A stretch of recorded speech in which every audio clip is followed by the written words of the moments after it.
So hello aspirants, welcome to YouTube channel JK exam made easy. तो जो ये आज की वीडियो हमारी होगी, ये एक वन शॉट वीडियो रहेगी जिसमें पूरा जेके एसएसपी एग्ज़ाम्स, चाहे वो जूनियर असिस्टेंट हो या फिर जो ये टॉपिक्स ओवरलैप करेंगे जेके पीएसआई एग्ज़ाम में, या फिर जो फाइनेंस अकाउंट असिस्टेंट का जो एग्ज़ाम होगा, उन सभी टॉपिक्स को हम डिटेल वे में करेंगे। जो एग्ज़ाम में जिस टाइप के एमसीक्यू आते हैं और क्या रेलेवेंसी है किन पॉइंट्स की, क्या क्या किस स्ट्रक्चर्ड सीक्वेंस वे में पढ़ना है, वो मैं आपको बताऊंगा। साथ में इनके डिटेल नोट्स होंगे, पूरे टेबल्स के फॉर्म में डायग्राम्स का हम इस्तेमाल करेंगे पूरा समझने के लिए। तो देखिए, जो आज का हमारा टॉपिक्स हैं, एक हम करेंगे फंडामेंटल्स, फिर hardware and software, input and output devices, OS, Microsoft office जिसमें ये चारों कंपोनेंट्स इसके हम करेंगे जो एप्लीकेशंस हैं, और इंटरनेट एंड ईमेल, और एक हम वायरस और मालवेयर भी करेंगे इसमें। ठीक है, तो आज का सेशन हम स्टार्ट करते हैं। और आप मान के चल सकते हैं कि ये सेशन करने के बाद, बस ये सेशन करने के बाद, क्योंकि इसमें हर 2 या 3 टॉपिक के बाद मैंने जो मोस्ट इम्पॉर्टेंट 10 MCQs हैं उस पर वो भी बीच में डाले हुए हैं इसमें, तो 90 to 95% आपका सॉल्व हो जाएगा पेपर, जो क्वेश्चन आएंगे। और जो बचे हुए 5% हैं उनके लिए आपको MCQ सॉल्व करने पड़ेंगे कुछ एक्स्ट्रा इन्फो के लिए। तो चलिए हम शुरू करते हैं। तो बात करें, हमारा पहला टॉपिक जो है इंट्रोडक्शन टू कंप्यूटर, जो इसमें पूरे फंडामेंटल्स जो कंप्यूटर के हैं वो कवर होंगे। तो ये पूरे जो जिससे मैं पढ़ा रहा हूँ, ये जो कंटेंट है ये पूरा हाईलाइटेड है, जो जो इम्पोर्टेंट पॉइंट्स हैं, और जो एक्स्ट्रा इन्फो मुझे लगा कि और ज़्यादा ऐड होनी चाहिए, कुछ लिटिल एक्सप्लेनेशंस। और इसको इस वे में बनाया गया कि इस टाइम आप इसको पढ़ेंगे और मल्टीपल रिवीजन देंगे तो काफ़ी अच्छे से रिटेन कर पाएंगे। तो चलिए पहला टॉपिक स्टार्ट करते हैं। तो देखिए, सबसे पहले कंप्यूटर की बात करें तो ये एक लैटिन वर्ड से आया है, कंप्यूटरे, जो कि जिसका मतलब है टू कैलकुलेट। अब डेफिनेशन की बात करें तो जो कंप्यूटर है वो कंप्यूटर एक इलेक्ट्रॉनिक डिवाइस है, ठीक है। अब इसका काम क्या है कि ये डाटा जो इनपुट होगा उसको एक्सेप्ट करेगा, फिर उसको प्रोसेस करेगा, फिर उसका जो आउटपुट है, जो रिजल्ट है वो देगा, और लास्ट में इसकी स्टोरेज होगी जो आउटपुट निकला है। तो इसकी जो फंक्शनैलिटी है इसको हम कहते हैं आईपीओ साइकिल। आईपीओ में पहले इनपुट जिसमें वो रॉ डाटा लेगा, फिर उसकी प्रोसेसिंग करेगा। प्रोसेसिंग कौन करेगा? सीपीयू करता है, जो इस डाटा पे वर्क करेगा। फिर उसके बाद जो आउटपुट है वो हमारे पास आएगा और उस आउटपुट को स्टोर किया जाएगा। ठीक है, अब कुछ एडिशनल इन्फो की बात करें जो एमसीक्यू पॉइंट ऑफ व्यू से इम्पॉर्टेंट है। डाटा और इन्फॉर्मेशन में देखिए क्या फ़र्क है। जो डाटा है वो रॉ है, अनप्रोसेस्ड, जो हम देते हैं इनपुट में, जैसे कि राम या 25, ये सेपरेट डाटाज हैं। अब इन्फॉर्मेशन की बात करें तो इन्फॉर्मेशन होती है प्रोसेस्ड, जो प्रोसेस हो चुकी है सीपीयू से, जो मीनिंगफुल डाटा है। जैसे कि example, Ram is 25 years old, ये रॉ डाटा था, ये प्रोसेस डाटा है। अब एक जो इम्पॉर्टेंट प्रिंसिपल है गीगो प्रिंसिपल, इसकी फुल फॉर्म देखिए, गार्बेज इन गार्बेज आउट। मतलब अगर आप इनपुट जो देंगे ना, अगर बकवास सा देंगे, ख़राब सा देंगे, तो जो आउटपुट की एक्यूरेसी होगी वो भी उसी पे डिपेंड करेगी। अगर वो ख़राब होगा इनपुट तो आउटपुट भी ख़राब ही आएगा। इस प्रिंसिपल को हम कहते हैं गीगो प्रिंसिपल। अब आइए कंप्यूटर की कुछ कैरेक्टरिस्टिक्स की बात करते हैं। तो देखिए, जो कंप्यूटर है, पहले स्पीड की बात करें तो एकदम हाई स्पीड होती है कंप्यूटर की कैलकुलेशंस की, जिसको मिलियंस ऑफ कैलकुलेशंस पर सेकंड में बोलते हैं। अब एक्यूरेसी की बात करें तो 100% एक्यूरेट रिजल्ट्स देता है, पर अगर एरर आ रहा है तो वो फिर ह्यूमन एरर है या इनपुट एरर है, जो गीगो प्रिंसिपल की हमने बात की वही। डिलीजेंस की बात करें तो वो कभी थकता नहीं है कंप्यूटर, वो कब जितने भी आवर्स आप उससे चाहें उतनी वो काम करेगा सेम कंसंट्रेशन के साथ। वर्सेटैलिटी की बात करें तो वो डिफरेंट टाइप ऑफ टास्क कर सकते हैं। जैसे आप एक लैपटॉप पे काम कर रहे हैं, आप म्यूज़िक भी सुन सकते हैं, साथ में कुछ फाइल्स भी डाउनलोड कर रहे हैं, और MS वर्ड पे टाइपिंग भी कर रहे हैं, तो ये सब एक साथ हो सकते हैं। High capacity to store data. और कंप्यूटर की बात करें तो उसमें कोई IQ नहीं है। मैं कंप्यूटर की बात कर रहा हूँ, AI की बात नहीं कर रहा। तो कंप्यूटर की बात करें तो इट्स अ डम मशीन्स विदाउट इंस्ट्रक्शन। जब तक आप उसको इंस्ट्रक्शंस नहीं देंगे वो एक डम मशीन है, वो खुद से सोच नहीं सकती, और कंप्यूटर में कोई इमोशंस नहीं होते। अब आगे एमसीक्यूज़ एक्स्ट्रा में बात करें तो देखिए, जो स्पीड की बात करें, जो स्पीड यूनिट है, तो जो PC personal computer speed unit measure होती है स्पीड हर्ट्ज़ में। और जो ओल्ड पीसीज़ होते थे, पुराने जो सीपीयूज़ होते थे, सॉरी सीपीयू, तो पुराने जो सीपीयू होते थे, क्योंकि आजकल तो जो लैपटॉप्स हैं वो तो इनबिल्ट होता है उनमें, तब पुराने में अलग से सीपीयू होता था, तो उनकी मेजर होती थी मिप्स में, बिलियंस ऑफ इंस्ट्रक्शंस पर सेकेंड में। और जो सुपर कंप्यूटर है उसकी होती है फ्लॉप्स में। तो अब बात करते हैं हिस्ट्री ऑफ कंप्यूटर की। तो देखिए, इसमें हिस्ट्री ऑफ कंप्यूटर पूरी हम नहीं डिटेल से जानेंगे कि कब पैकेज से हुआ या नहीं।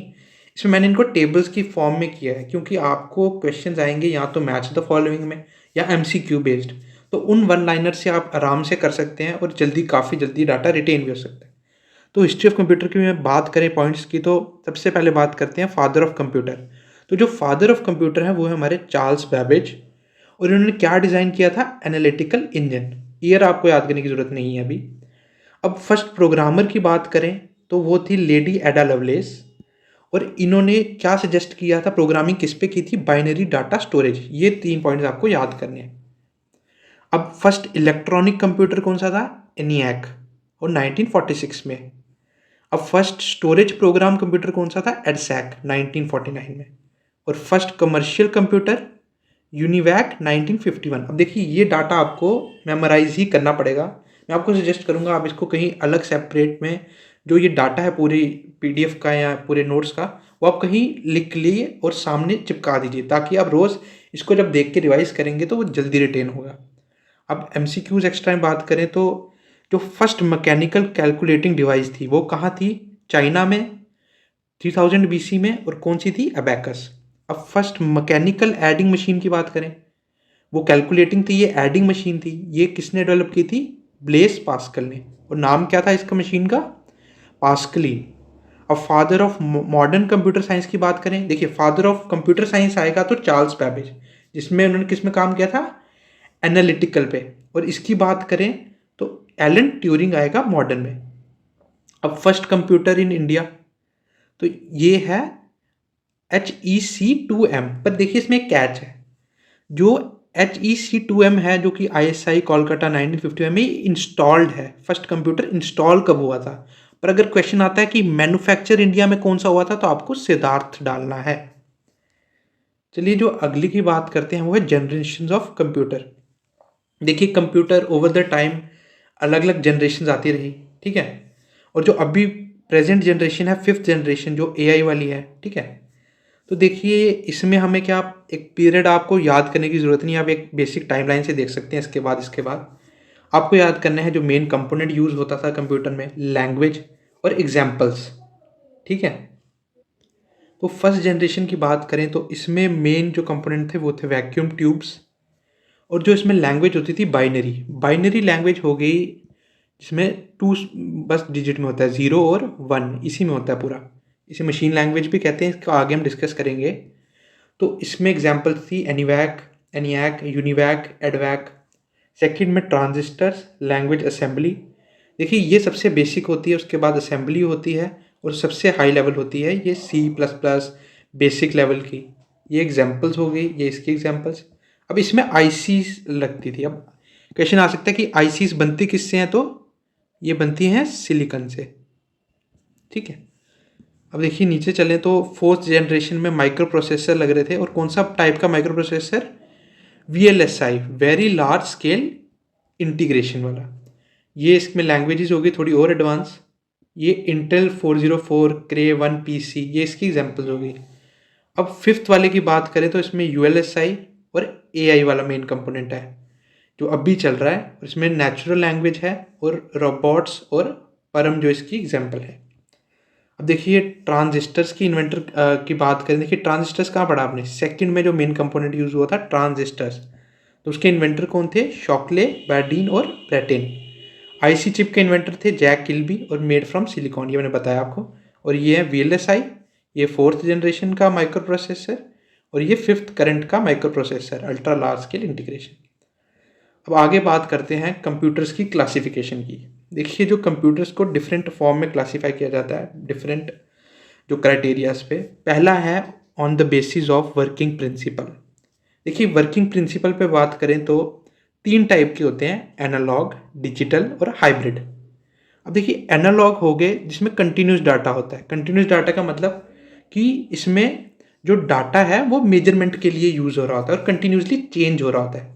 जैसे स्पीडोमीटर हो गया, वोल्ट मीटर हो गया, इनमें कंटिन्यूसली चेंज हो रहा होता है। जैसे 1 पे गया तो फिर 2 पे, अब स्पीड 40 हो गई, फिर 90 हो गई, तो कंटिन्यूसली चेंज हो रहा है। और ये मेन इसका जो डिफरेंशिएटर है बाकियों से, ये यूज फॉर मेजरिंग। जैसे इसमें वोल्टेज मेजर करते हैं, इसमें टेम्परेचर मेजर करते हैं थर्मामीटर में। अब बात करते हैं डिजिटल कंप्यूटर्स की। तो डिजिटल कंप्यूटर्स में क्या होता है, डिस्क्रीट डाटा होता है, रिपीटिंग होता है, जैसे कि 0 और 1 बाइनरी डिजिट्स। और ये कैसे, इसमें क्या जो फंक्शनैलिटी है कि it works by different arithmetic और लॉजिकल ऑपरेशंस करता है ये डाटा पे परफॉर्म। अब डिजिटल टाइप के कौन से कंप्यूटर हो गए, जैसे डेस्कटॉप हो गया, जो मोबाइल हम यूज़ करते हैं, ये सब डिजिटल कंप्यूटर्स में आ गए। अब हाइब्रिड की बात करें तो इनमें दोनों होते हैं। ये दोनों कॉन्टिन्यूस डाटा जो कॉन्टिन्यूसली चेंज हो रहे थे उनको भी हैंडल करते हैं, और जो डिस्क्रीट डाटा है जो रिपीटिंग 0 और 1 वाले बाइनरी डिजिट, उनको भी इंक्लूड करते हैं। जैसे कि ईसीजी मशीन्स, हमारी डायलिसिस मशीन्स। अब एक एग्जांपल देखिए, पेट्रोल पंप। अब पेट्रोल पंप में 2 कंपोनेंट्स में यूज़ होते हैं, एनालॉग और डिजिटल। एनालॉग जो ये है इसमें कंपोनेंट, इसमें क्या है, ये मेजर करता है। मेजर किसको करता है, जो फ्यूल का फ्लो हो रहा है पेट्रोल पंप से।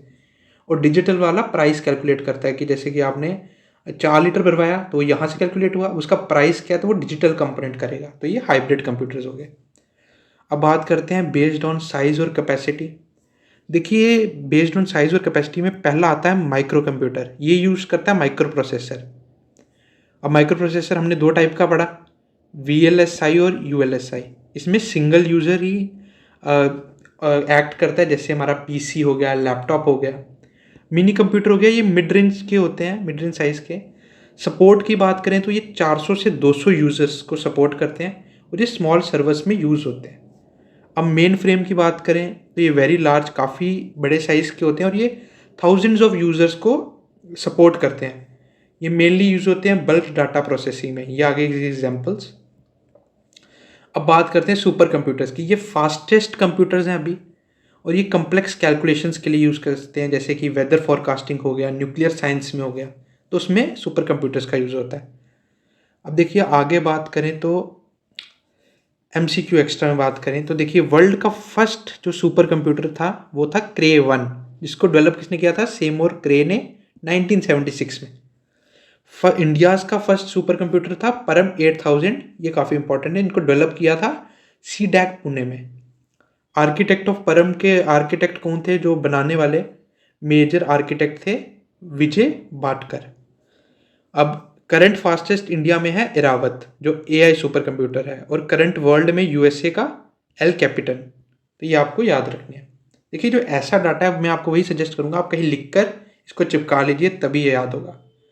अब देखिए बात करते हैं कंप्यूटर आर्किटेक्चर की। देखिए कंप्यूटर आर्किटेक्चर होता है कि किस तरह से कंप्यूटर जो उसका लेआउट है, किस तरह वो बना हुआ है, और किस तरह जो उसके अंदर इंटरनल पार्ट्स और कंपोनेंट्स हैं वो एक दूसरे से जुड़े हुए हैं, जिससे वो एक तरह से जुड़े हुए हों एक साथ, और एक साथ मिलकर वो एक इंटीग्रेटेड फंक्शन करते हैं, जिसे हम कंप्यूटर कहते हैं।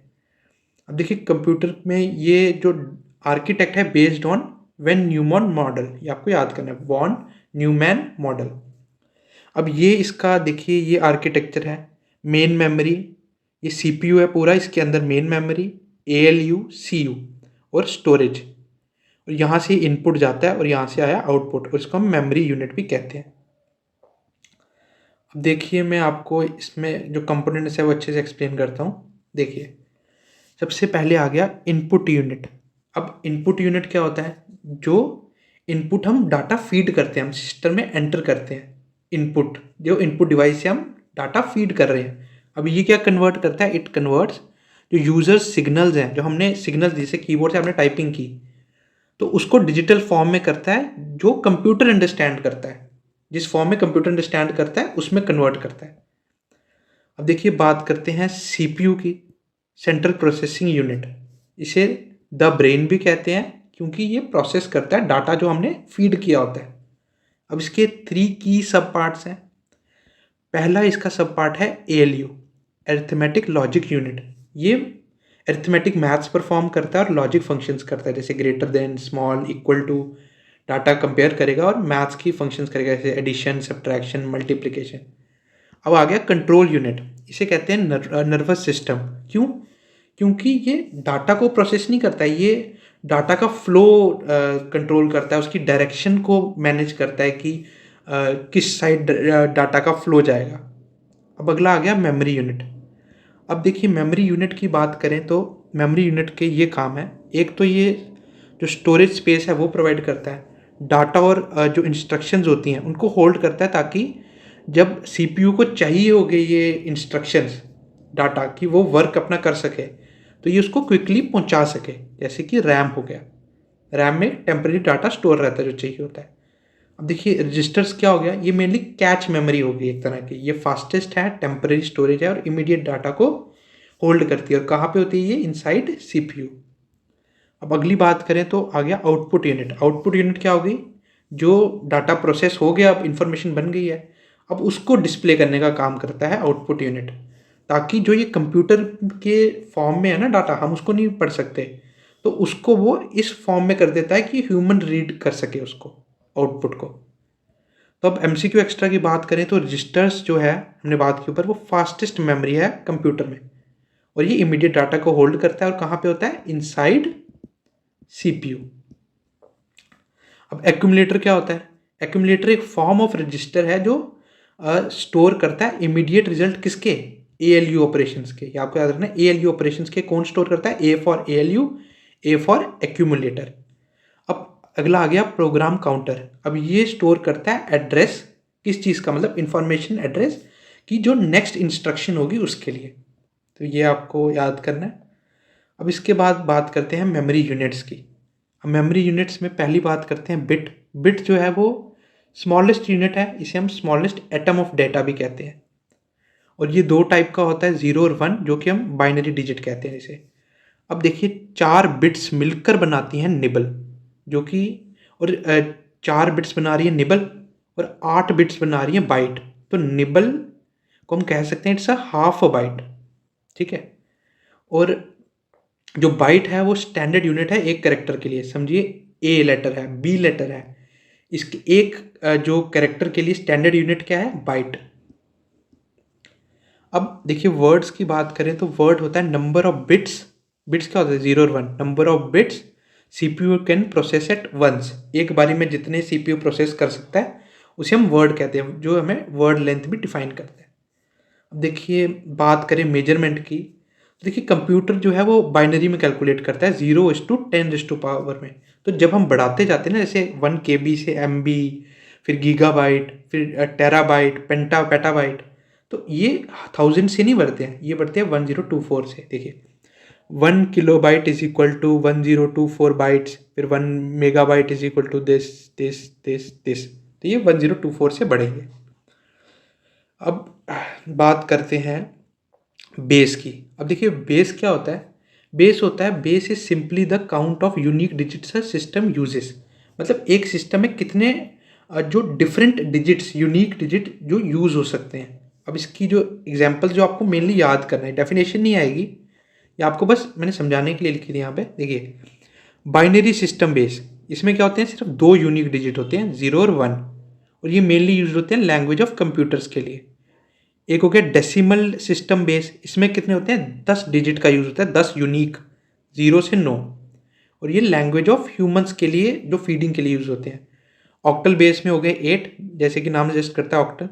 और हेक्साडेसिमल में बात करें तो 16, 0 से 9 और A से F तक, और ये यूज़ होते हैं कलर कोड और मेमोरी एड्रेस के लिए। तो आगे की बात करें तो ये इंपॉर्टेंट एब्रीवेशंस आगे इस पूरे कंप्लीट टॉपिक से, बायोस, पोस्ट, ये आपको सब याद कर लेनी है, मेमोराइज। तो ये आप लिख लीजिए। तो इसके बाद बात करते हैं, अगला टॉपिक है हमारा हार्डवेयर, जिसमें आ गया इनपुट एंड आउटपुट डिवाइसेस। देखिए हार्डवेयर हो गए फिजिकल कंपोनेंट्स, मतलब जिसको हम छू सकते हैं, जिसको हम देख सकते हैं। अब आगे इनकी 2 टाइप्स हैं हार्डवेयर की, इनपुट डिवाइसेस और आउटपुट डिवाइसेस। देखिए इनपुट डिवाइसेस की बात करें तो ये वो डिवाइसेस होते हैं जिससे हम डाटा एंटर करते हैं और इंस्ट्रक्शंस हम कंप्यूटर को प्रोवाइड करते हैं ताकि वो प्रोसेस कर सके। देखिए, तो टाइप ऑफ डिवाइसेस की बात करें इनपुट वाले, तो पहला आ गया कीबोर्ड। ये मोस्ट कॉमन इनपुट डिवाइस है जो यूज्ड होती है। इसके इन्वेंटर हैं ये क्रिस्टोफर लैथम।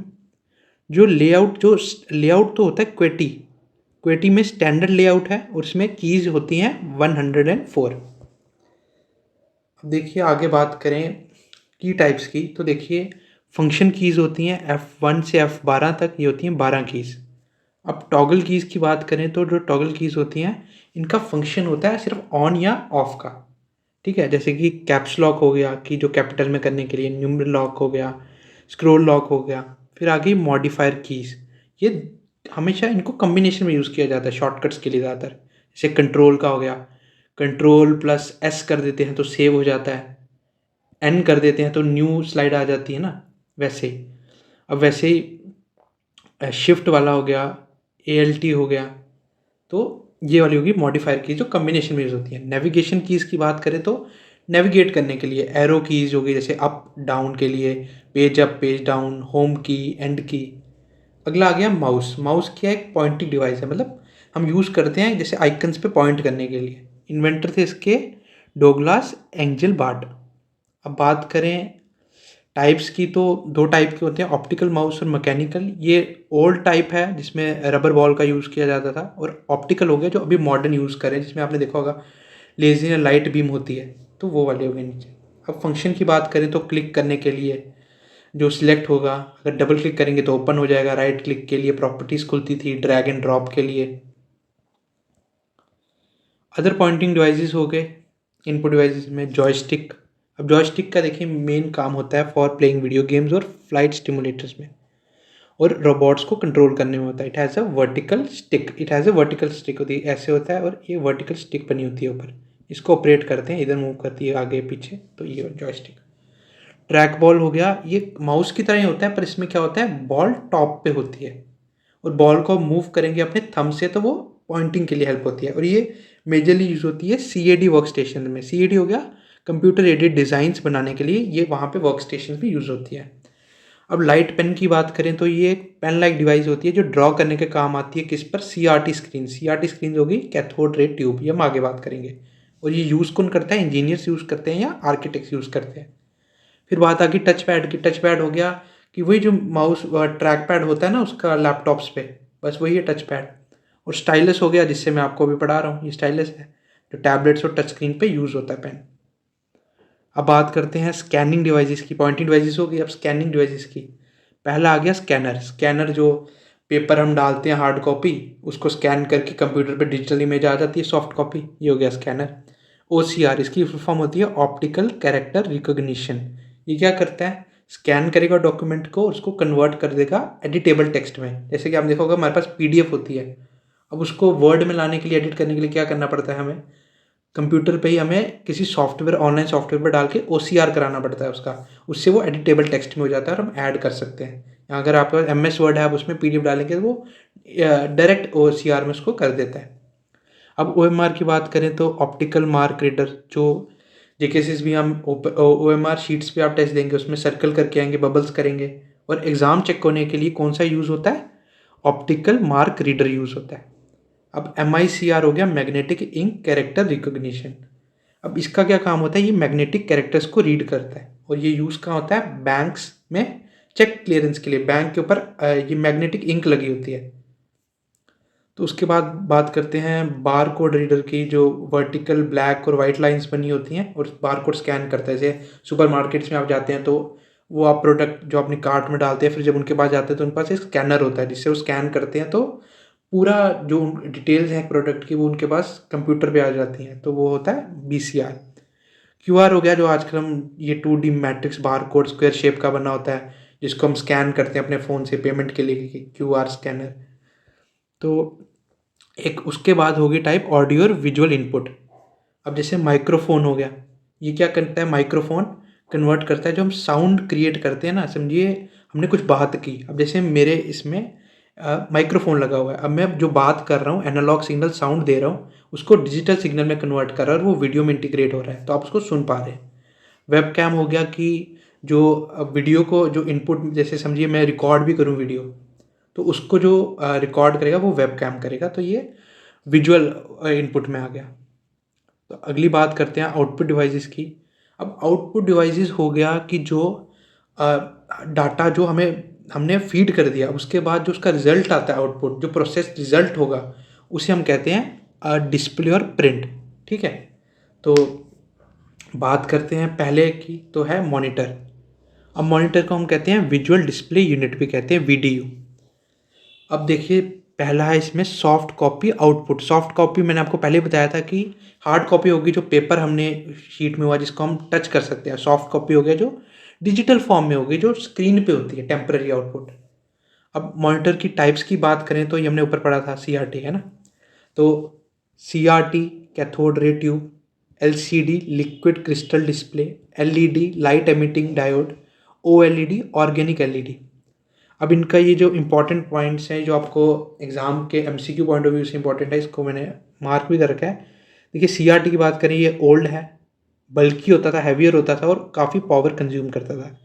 एलसीडी थिनर होता था, लाइटर, और लैपटॉप्स में यूज़ की जाती है एलसीडी स्क्रीन, कई टैबलेट्स में भी यूज होती है एलसीडी स्क्रीन। अब एलईडी होगी जो एनर्जी एफिशिएंट है, बेटर क्वालिटी की थोड़ी, और सबसे जो अभी मॉडर्न में है फ्लेक्सिबल स्क्रीन, ओएलईडी। तो अब एमसीक्यू एक्स्ट्रा की बात करें तो जो पिक्सल होता है, पिक्सल क्या है, स्मॉलेस्ट डॉट ऑन स्क्रीन। अब रेजोल्यूशन क्या हो गया, टोटल नंबर ऑफ पिक्सल्स, मतलब total number of smallest dots on screen, width into height. और जो जितना ज़्यादा हाई रेजोल्यूशन होगा, मतलब जितने ज़्यादा पिक्सल्स होंगे उतनी ज़्यादा क्लियर इमेज होगी। और रिफ्रेश रेट क्या हो गया कि कहते हैं ना, ये फ़ोन का रिफ्रेश रेट 90 हर्ट्स है, 144 हर्ट्स है। तो 144 हर्ट्स मतलब मेरे ख्याल से तो हाईएस्ट है ये अभी। और रिफ्रेश रेट की बात करें तो ये होता है number of times a display अपना जो कंटेंट है इमेज का स्क्रीन पे, उसको कितनी बार अपडेट करता है, तो उसको कहते हैं रिफ्रेश रेट। अब बात करते हैं आउटपुट में प्रिंटर। प्रिंटर हो गया हार्ड कॉपी आउटपुट, जो पेपर पे रिजल्ट को प्रिंट कर दे। अब प्रिंटर्स की टाइप्स की बात करें तो दो टाइप, जो मेन डिवीजन होती है दो टाइप्स की होती है, इम्पैक्ट प्रिंटर्स और नॉन इम्पैक्ट प्रिंटर्स। अब इम्पैक्ट प्रिंटर से हमें पता चल रहा है कुछ एक्टिविटी होती होगी, कुछ इम्पैक्ट होगा, है ना। तो इसमें क्या इम्पैक्ट होता है कि ये स्ट्राइक करता है जो रिबन होता है उसको पेपर से, और स्ट्राइक करने से इसी को हम कहते हैं इम्पैक्ट प्रिंटर, और काफ़ी नॉइस भी आती है इसमें।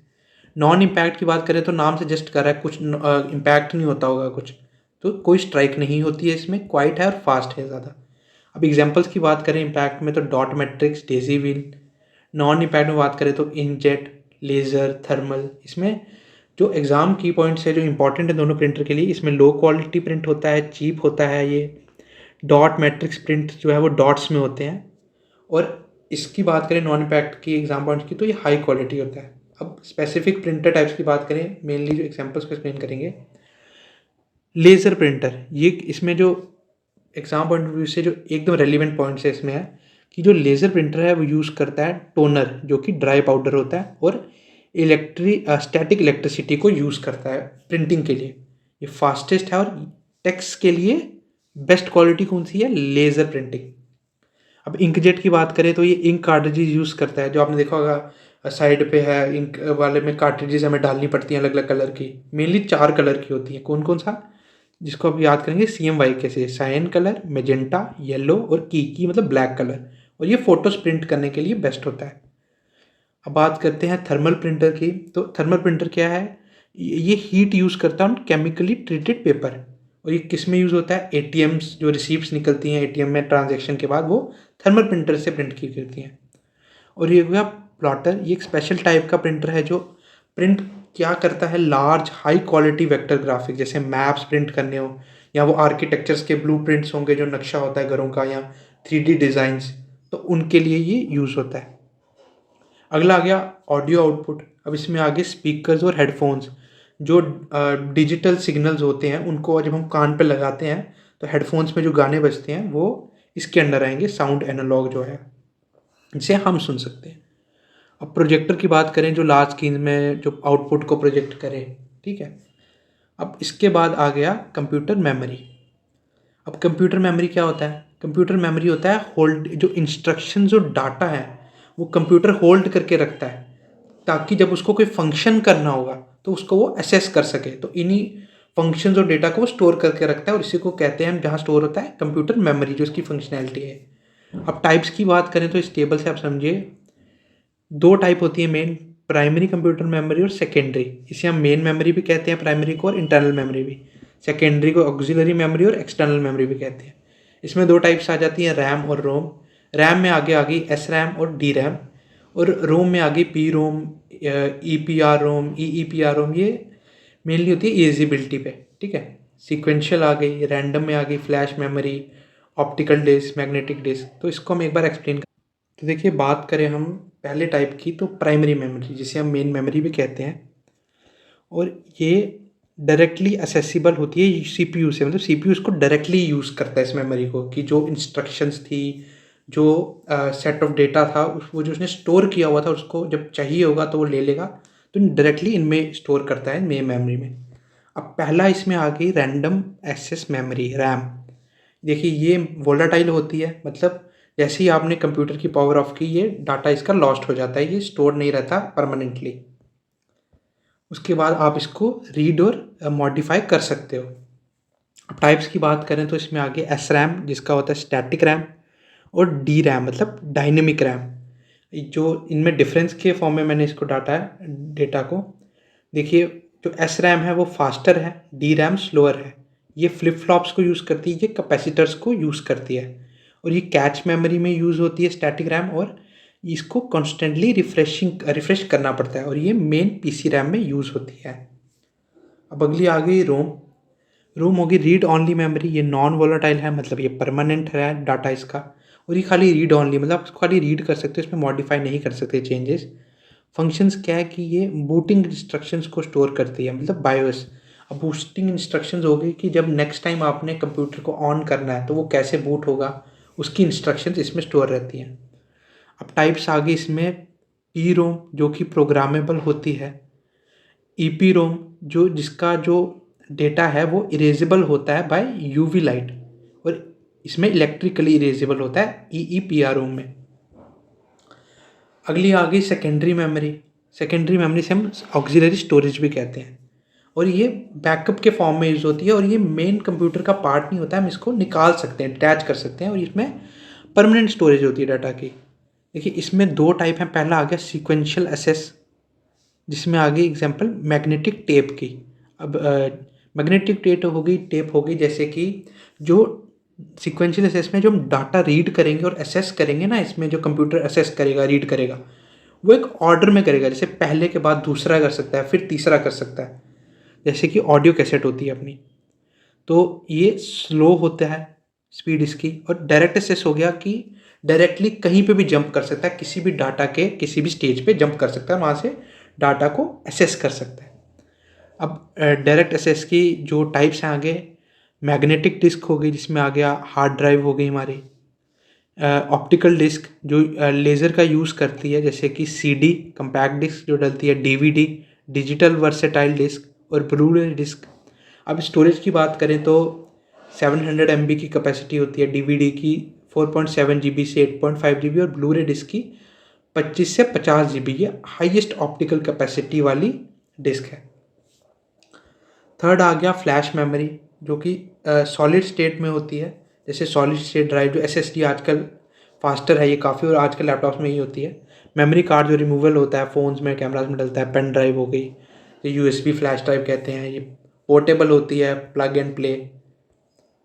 तो आगे बात करें तो ये कुछ पॉइंट्स हैं जो आपको ध्यान देना है इन पर, जैसे कि इनपुट और आउटपुट डिवाइसेस हमने कंप्लीट किए ऊपर। अब कुछ डिवाइसेस ऐसे होते हैं जो दोनों का फंक्शन परफॉर्म करते हैं, इनपुट डिवाइस भी और आउटपुट डिवाइस भी।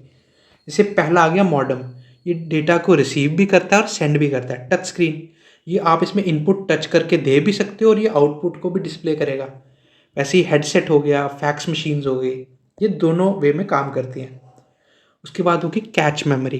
कैच मेमोरी होती है सीपीयू और रैम के बीच में होती है। ये रैम से ज़्यादा फास्टर है पर छोटी होती है, और इसमें फ्रीक्वेंटली यूज डाटा को स्टोर किया जाता है ताकि सीपीयू की जो स्पीड है वो बढ़ा सके, ताकि उसको मेन रैम से पहले जो फ्रीक्वेंटली यूज डाटा है वो यहाँ से उठा सके, क्योंकि अगर ये छोटी भी है। उसके बाद होगी वर्चुअल मेमोरी। वर्चुअल मेमोरी होगी कि समझिए जब रैम फुल हो गई, अब और उसको जगह चाहिए स्टोरेज के लिए, तो वो क्या करता है, जो हार्ड डिस्क होती है, परमानेंट स्टोरेज होती है, वहाँ पे रैम अब रखना शुरू कर देता है, स्टोरेज करना। तो उसे कहते हैं वर्चुअल मेमोरी। बफर हो गया, बफर हो गया कि जैसे आप प्रिंट करते हो तो एक टेम्पररी स्टोरेज एरिया हो गया। समझिए आपने फ़ोन से फाइल सेंड की प्रिंटर में प्रिंट के लिए, तो एक बफर एरिया हो गया जहाँ पे वो स्टोर करके रखेगा टेम्पररी, जब तक वो प्रिंट ना हो जाए। रेजोल्यूशन ऑफ प्रिंटर को किस में मेजर करते हैं, डीपीआई, डॉट्स पर इंच। और स्पीड ऑफ प्रिंटर किस में मेजर होती है, पीपीएम, पेजेस पर मिनट। तो ये आगे कुछ एमसीक्यू जो हमने ऊपर टॉपिक पढ़े उन पे। तो सबसे पहले एमसीक्यू है कि करेक्ट क्रोनोलॉजी ऑर्डर में लगाइए 5 जनरेशंस कंप्यूटर में कौन कौन से मेन स्विचिंग डिवाइसेस यूज़ किए जाते हैं, मेन कंपोनेंट्स। तो ये इसमें ऑप्शंस हैं, ऑप्शंस इतने रीडेबल नहीं है पर आप यहाँ से पढ़ सकते हैं, सॉल्यूशन से। देखिए ऑप्शन आएगा इसका बी वाला। पहले वैक्यूम ट्यूब्स थी, फिर ट्रांजिस्टर्स थे, फिर आईसीज थी, फिर जो माइक्रो प्रोसेसर्स थे वीएलएसआई, और फिर यूएलएसआई भी थी। अब आपको क्या करना है, जब आप ये एमसीक्यू करेंगे, इसको रीड करेंगे, आपको पॉज करके एक्सप्लेनेशंस रीड करनी है, क्योंकि काफ़ी अच्छे वे में इसकी एक्सप्लेनेशन है।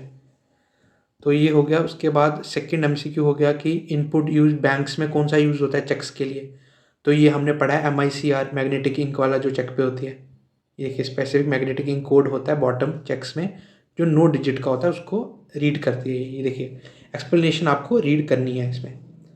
फिर वोलाटाइल कौन सी होती है, रैम। तो वैसे ही ये मैंने 10 एमसीक्यूज बीच में रखे हैं, आप इसको रीड कर सकते हैं एक्सप्लेनेशन वगैरह। और एक्स्ट्रा पॉइंट्स जो इसमें होंगे, जैसे हमने ऊपर मेंशन किया सीयू जो कंट्रोल यूनिट है वो नर्वस सिस्टम है, पर वो मैनेजर भी एक्ट करता है, वैसे ALU वर्कर है। ये कुछ एक्स्ट्रा पॉइंट्स इसमें हैं, तो आपको ये पढ़नी है और इसको अपने नोट्स में ऐड ऑन करना है। जो मैं सोच रहा हूँ, मैं आशा कर रहा हूँ कि आप जो लेक्चर देख रहे हैं तो साथ साथ में आप नोट्स भी स्क्रिबल कर रहे होंगे। अगर आपको स्पीड ज़्यादा फास्ट लग रही है तो आप 0.75 में कर लीजिए, पर नोट साथ साथ में बनाइए। तो उसके बाद जो टॉपिक आ गया हमारा वो है कंप्यूटर सॉफ्टवेयर एंड लैंग्वेजेस। तो देखिए अगला टॉपिक है कंप्यूटर सॉफ्टवेयर एंड लैंग्वेजेस। अब देखिए सॉफ्टवेयर क्या होता है। पहली बात तो सॉफ्टवेयर का एक इजी पॉइंट है कि ये हार्डवेयर के ऑपोजिट है, मतलब इंटेंजिबल है। इंटेंजिबल मतलब इसको आप फिजिकली टच नहीं कर सकते, देख नहीं सकते। अब डेफिनेशन की बात करें तो सॉफ्टवेयर एक मतलब एक सेट है किसका, इंस्ट्रक्शंस का, डेटा का, प्रोग्राम्स का, जो कंप्यूटर को चलाने में और एक जो स्पेसिफिक टास्क करवाने हैं कंप्यूटर से, उसमें यूज़ होता है सॉफ्टवेयर का। अब टाइप्स ऑफ सॉफ्टवेयर की बात करें तो इसमें पहला टाइप है सिस्टम सॉफ्टवेयर। अब सिस्टम सॉफ्टवेयर की एक क्विक पॉइंट आप याद रखिए कि ये एक्ट करता है as interface between hardware, hardware मतलब जैसे कि जो इनपुट डिवाइसेस हो गई या आउटपुट डिवाइसेस होगी उनके बीच, और यूज़र के बीच। यूज़र यानी कि हम जो कंप्यूटर को यूज़ कर रहे हैं। और जो सॉफ्टवेयर को डिज़ाइन किया जाता है ताकि वो कंप्यूटर का हार्डवेयर है, और जो एप्लीकेशन प्रोग्राम है, जैसे MS वर्ड एक एप्लीकेशन प्रोग्राम है, या PPT वाला जो पावर पॉइंट है वो एक एप्लीकेशन प्रोग्राम है, उनको रन कर सके। अब एग्जांपल्स की बात करें तो सिस्टम सॉफ्टवेयर में जो आगे ऑपरेटिंग सिस्टम, ये सबसे important, most important system software है। जैसे कि विंडोज़, लिनक्स, एंड्रॉयड हो गया, ये एग्जांपल्स हैं। फिर आगे डिवाइस ड्राइवर्स। डिवाइस ड्राइवर्स हो गए जो ऑपरेटिंग सिस्टम हमारा मोस्ट इंपॉर्टेंट है ना सिस्टम सॉफ्टवेयर, उसको अलो करता है कि हम स्पेसिफिक हार्डवेयर्स को रन कर सकें। जैसे आपने देखा होगा जब आप प्रिंटर इंस्टॉल कर रहे होते हैं ना अपने एक कंप्यूटर के साथ, तो जैसे HP का प्रिंटर है तो HP के ड्राइवर्स चाहिए, प्लग इन ड्राइवर्स चाहिए। अगर ऑडियो डिवाइस है तो ऑडियो ड्राइवर्स चाहिए, उसमें अपडेट्स होते हैं ऑडियो ड्राइवर्स के। तो ये डिवाइस ड्राइवर्स होते हैं जो स्पेसिफिक हार्डवेयर्स को कंट्रोल करने में हेल्प करते हैं ऑपरेटिंग सिस्टम की। अब लैंग्वेज ट्रांसलेटर्स क्या हो गए। लैंग्वेज ट्रांसलेटर्स हो गए कि जो कन्वर्ट करते हैं प्रोग्रामिंग लैंग्वेज, मतलब जो हमने प्रोग्राम करके लैंग्वेज में इनपुट दिया, अब उसको मशीन कोड में जिसको कंप्यूटर समझे उसे उसमें कन्वर्ट करे, उसे कहते हैं लैंग्वेज ट्रांसलेटर्स। और एक हो गया यूटिलिटी सॉफ्टवेयर। अब ये नीचे मैं समझाऊंगा आपको। देखिए अगली टाइप हो गई एप्लीकेशन सॉफ्टवेयर। एप्लीकेशन जो सॉफ्टवेयर है इसको डिज़ाइन किया है एंड यूज़र के लिए। एंड यूज़र कौन है, हम, टू परफॉर्म स्पेसिफिक टास्क्स। जैसे जनरल पर्पस के लिए हो गए, जैसे MS वर्ड जो टाइपिंग के लिए, प्रिंट कराने के लिए, एडिट करने के लिए, VLC प्लेयर मीडिया प्ले करने के लिए, वेब ब्राउज़र्स हो गए। और कुछ हो गए जो स्पेसिफिक टास्क पर्पस के लिए होते हैं, जैसे कि एक ही स्पेसिफिक ऑर्गेनाइजेशन के लिए हैं, जैसे कि एक शॉप के लिए एक बिलिंग सिस्टम हो गया, तो वो स्पेसिफिक उसी के लिए एप्लीकेशन सॉफ्टवेयर है। अब रेलवेज़ में रिजर्वेशन सिस्टम हो गया उनकी वेबसाइट, वो एक स्पेसिफिक पर्पस के लिए हो गया रिजर्वेशन सिस्टम रेलवेज़ में। तो उसके बाद बात करें यूटिलिटी सॉफ्टवेयर की, जो ऊपर मैंने आपको बताया था ये यूटिलिटी सॉफ्टवेयर एग्जाम्पल में। तो यूटिलिटी सॉफ्टवेयर की बात करें तो एक ऐसा टाइप है सिस्टम सॉफ्टवेयर का जिसको डिज़ाइन किया गया है ताकि वो हेल्प कर सके कंप्यूटर को मेंटेन करने में, उसके एनालिसिस में, उसको कॉन्फ़िगर करने के लिए और ऑप्टिमाइज़ करने के लिए। अब की एग्जांपल्स यूटिलिटी सॉफ्टवेयर की कौन सी होगी? एंटीवायरस। एंटीवायरस क्या ऑप्टिमाइजेशन करता है, क्या मेंटेनेंस करता है कंप्यूटर की? वो उसको मालवेयर से बचाता है, जैसे कि नॉर्टन हो गया, मैकेफी हो गया एग्जाम्पल। डिस्क डीफ्रैगमेंटर, ये क्या करता है कि जैसे कि समझिए डिस्क डीफ्रैगमेंटर होता है कि फाइल्स बहुत ज़्यादा हो गई हैं, बहुत ज़्यादा बल्क में हो गई हैं, तो हार्ड डिस्क जो है वो स्लो हो जाएगी इसकी वजह से। तो डिस्क डीफ्रैगमेंटर क्या करता है, फाइल्स को रीअरेंज करता है, तोड़ के एक अरेंज कर देता है ताकि जो स्पीड अप हो सके एक्सेस उन फाइल्स का, क्योंकि स्टोर तो वो हार्ड डिस्क में होंगी ना। तो जब उसको यूज़ करना होगा तो जितनी जल्दी क्विकली वो हार्ड डिस्क से हमें यूज़ में आएंगी, रीअरेंज होंगी तो आएंगी ना अच्छे से, तो उसका काम करता है डिस्क डीफ्रैगमेंटर। फिर बैकअप सॉफ्टवेयर, जैसे व्हाट्सएप में बैकअप के लिए जो कॉपीज़ बना लेता है डाटा की, सेफ्टी के रख देता है कि कल को डिलीट होगी तो बैकअप से आप ले सकते हो। कंप्रेशन टूल्स जो फाइल साइज़ को रिड्यूस कर देता है, example WinZip, WinRAR. Disc cleanup, जो जंक फाइल्स का जो रिमूवर होगा, क्लीनर होता है जैसे फ़ोन्स में, तो वो disc cleanup unnecessary junk files को रिमूव करता है। तो अगला टॉपिक है हमारा कंप्यूटर लैंग्वेजेस। अब देखिए हम बात कर सकते हैं हिंदी में, ठीक है ना, लिख सकते हैं इंग्लिश में, पर कंप्यूटर की बात करें तो वो इंग्लिश नहीं समझता, उसको बस ये ऑन ऑफ ही समझ आता है। तो इसको जो ब्रिज करने के लिए, इस गैप को हमारे और कंप्यूटर के बीच कंप्यूटर लैंग्वेजेस होती हैं। तो अब टाइप्स की बात करें कंप्यूटर लैंग्वेजेस की, तो जो फर्स्ट टाइप है वो है लो लेवल लैंग्वेजेस। अब लो लेवल लैंग्वेजेस में आती हैं जनरेशन 1 की लैंग्वेजेस और जनरेशन 2 की लैंग्वेजेस। जनरेशन 1 वाली लैंग्वेज को हम कहते हैं मशीन लैंग्वेज, जनरेशन 2 वाली को असेंबली लैंग्वेज। ये याद कीजिए, जब हमने जनरेशन ऑफ कंप्यूटर ऊपर पढ़ा तो हमने ये रीड किया। अब जनरेशन 1 की लैंग्वेजेस की बात करें तो ये बाइनरी कोड का यूज़ करती हैं, 0 और 1। ये सीपीयू से डायरेक्टली अंडरस्टैंड कर लेता है सीपीयू इनको, इसमें हमें ट्रांसलेटर की ज़रूरत नहीं होती है और ये काफ़ी फास्ट है, ठीक है। और बात करें असेंबली लैंग्वेज की सेकंड जनरेशन, तो ये निमोनिक्स को यूज़ करती है, शॉर्ट कोड्स को, जैसे ऐड, सब्ट्रैक्ट, मूव का MOV। और इसमें ट्रांसलेटर की नीड होती है, ऊपर नहीं थी फर्स्ट वाले में, इसमें ट्रांसलेटर की नीड होती है, जो कि ट्रांसलेटर कौन से टाइप का? असेंबलर, जो मशीन कोड को कन्वर्ट करने का काम करता है। अगला टाइप आ गई हाई लेवल लैंग्वेजेस, जिसमें आ गई थर्ड जनरेशन वाली और उसके बाद वाली, और इसमें इंग्लिश लाइक वर्ड्स का यूज़ होता है, मैथमेटिकल सिंबल्स। अब इसकी एग्जांपल देखिए, इंग्लिश वर्ड्स और मैथमेटिकल सिंबल्स, C++, जावा, पाइथन। और ये किसी भी कंप्यूटर में रन कर सकते हैं हम इसको, मशीन इंडिपेंडेंट होती है, किसी भी डिवाइस में यूज़ कर सकते हैं, तो ये पोर्टेबल भी हुई। अब लैंग्वेज ट्रांसलेटर्स का बात करें, हमने ऊपर बात की कि इसमें ट्रांसलेटर चाहिए है ना, इसमें नहीं चाहिए। ट्रांसलेटर है क्या? तो ट्रांसलेटर, लैंग्वेज ट्रांसलेटर वैसे प्रोग्राम्स हैं जो हाई लेवल असेंबली कोड्स जो होते हैं ना, उसको मशीन कोड में करते हैं। मशीन कोड मतलब फर्स्ट जनरेशन वाले में 0 और 1, और 0 और 1 ही है जिसमें ट्रांसलेटर नहीं चाहिए, जैसे फर्स्ट जनरेशन वाले में। जो हाई लेवल और असेंबली कोड वाले लैंग्वेजेस है ना, उसमें चाहिए रहता है लैंग्वेज ट्रांसलेटर। तो अब ये ट्रांसलेटर की डिफरेंट टाइप्स हैं। असेंबलर, अब इसका क्या फंक्शन है? ये असेंबली लैंग्वेज जो है उसको मशीन लैंग्वेज में कन्वर्ट करेगा। यूज़ कहाँ होगा? सेकंड जनरेशन लैंग्वेजेस में। कंपाइलर, ये हाई लेवल लैंग्वेज को मशीन लैंग्वेज में कन्वर्ट करेगा।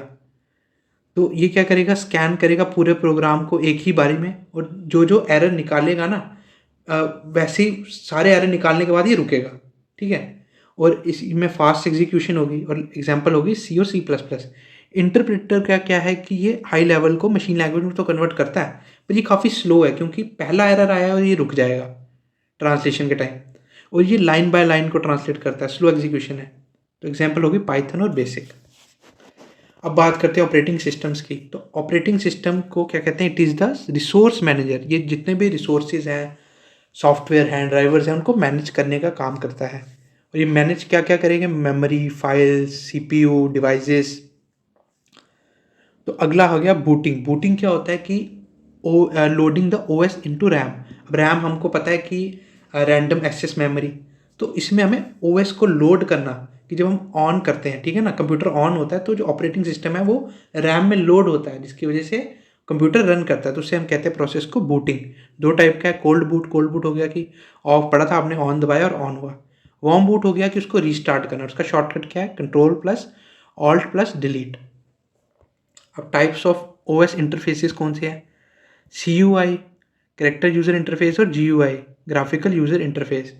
ये इसमें यूज़र टाइप करता है टेक्स्ट कमांड्स, और इसमें माउस आइकन्स और मेन्यूज़ का यूज़ करते हैं।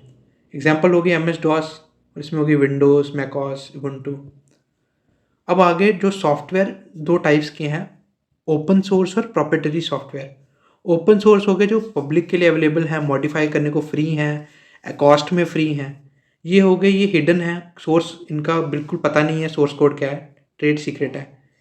ट्रेड सीक्रेट हो गया मतलब कंपनी का सीक्रेट हो गया, कि मतलब जो बिजनेस में है तो उनका जो ट्रेड सीक्रेट है वो हिडन रहेगा, और इसमें पब्लिक को अवेलेबल होता है, मॉडिफाई कर सकते हैं, चेंजेस इंट्रोड्यूस कर सकते हैं। ये पेड होगा, लाइसेंस्ड होगा, जैसे कि MS ऑफिस आपको पता है, माइक्रोसॉफ्ट 365 की सब्सक्रिप्शन आजकल क्लाउड बेस्ड। एडोब फोटोशॉप ये भी प्रीमियम, जैसे कि स्पॉटिफाई हो गया, उसमें भी प्रीमियम है, iOS, विंडोज़। अब इसके बाद बात करते हैं कुछ मिसिंग लिंक्स एग्जाम ट्रैप्स की, लिंकर वर्सेस लोडर। लिंकर क्या होता है कि ये कंपाइलर से क्रिएट होता है और ये ऑब्जेक्ट फाइल्स को कंबाइन कर देता है एक सिंगल फाइल में। लोडर क्या करता है, जो फाइल्स है, सिंगल फाइल है, उसको रैम में लोड करता है ताकि वो चल सके। तो लिंकर के बाद लोडर है। इसके बाद आ गया फ्रीवेयर और शेयरवेयर। फ्रीवेयर हो गया कि जो कॉपीराइटेड सॉफ्टवेयर है वो फ्री के लिए दिया जा रहा है, जैसे क्रोम हो गया, हर किसी में आप इंस्टॉल कर सकते हैं। स्काइप हो गया, और इसका सोर्स कोड पर हमें पता नहीं होता। शेयरवेयर हो गया, शेयरवेयर की मतलब ट्रायल बेसिस पे दिया है, लिमिटेड टाइम के लिए, फिर आपको पैसे देने ही है, जैसे इसमें विनजिप दिया हुआ है, वैसे ही शेयरवेयर काफ़ी सॉफ्टवेयर होते हैं। और फर्मवेयर हो गया वो सॉफ्टवेयर जो परमानेंटली हार्डवेयर में प्रोग्राम्ड होता है और वो रीड ऑनली होता है, जैसे बायोस। बायोस परमानेंट है, उसमें इंस्ट्रक्शंस हैं बूटिंग के, वो परमानेंट है हार्डवेयर के अंदर, और रीड ऑनली आप चेंज नहीं कर सकते उसको।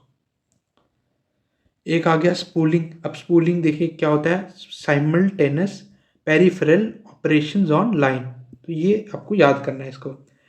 अब इसका प्रोसेस जो है वो प्रिंटर्स का यूज़ किया जाता है बफर में, जो प्रिंट जॉब्स मैंने बताया था ना ऊपर, प्रिंट जॉब्स जो स्टोर होती हैं बफर को, तो इस प्रोसेस का यूज़ होता है प्रिंटर के द्वारा कि वो प्रिंट जॉब्स को स्टोर कर सके, उसको प्रोसेस को कहते हैं स्पूलिंग।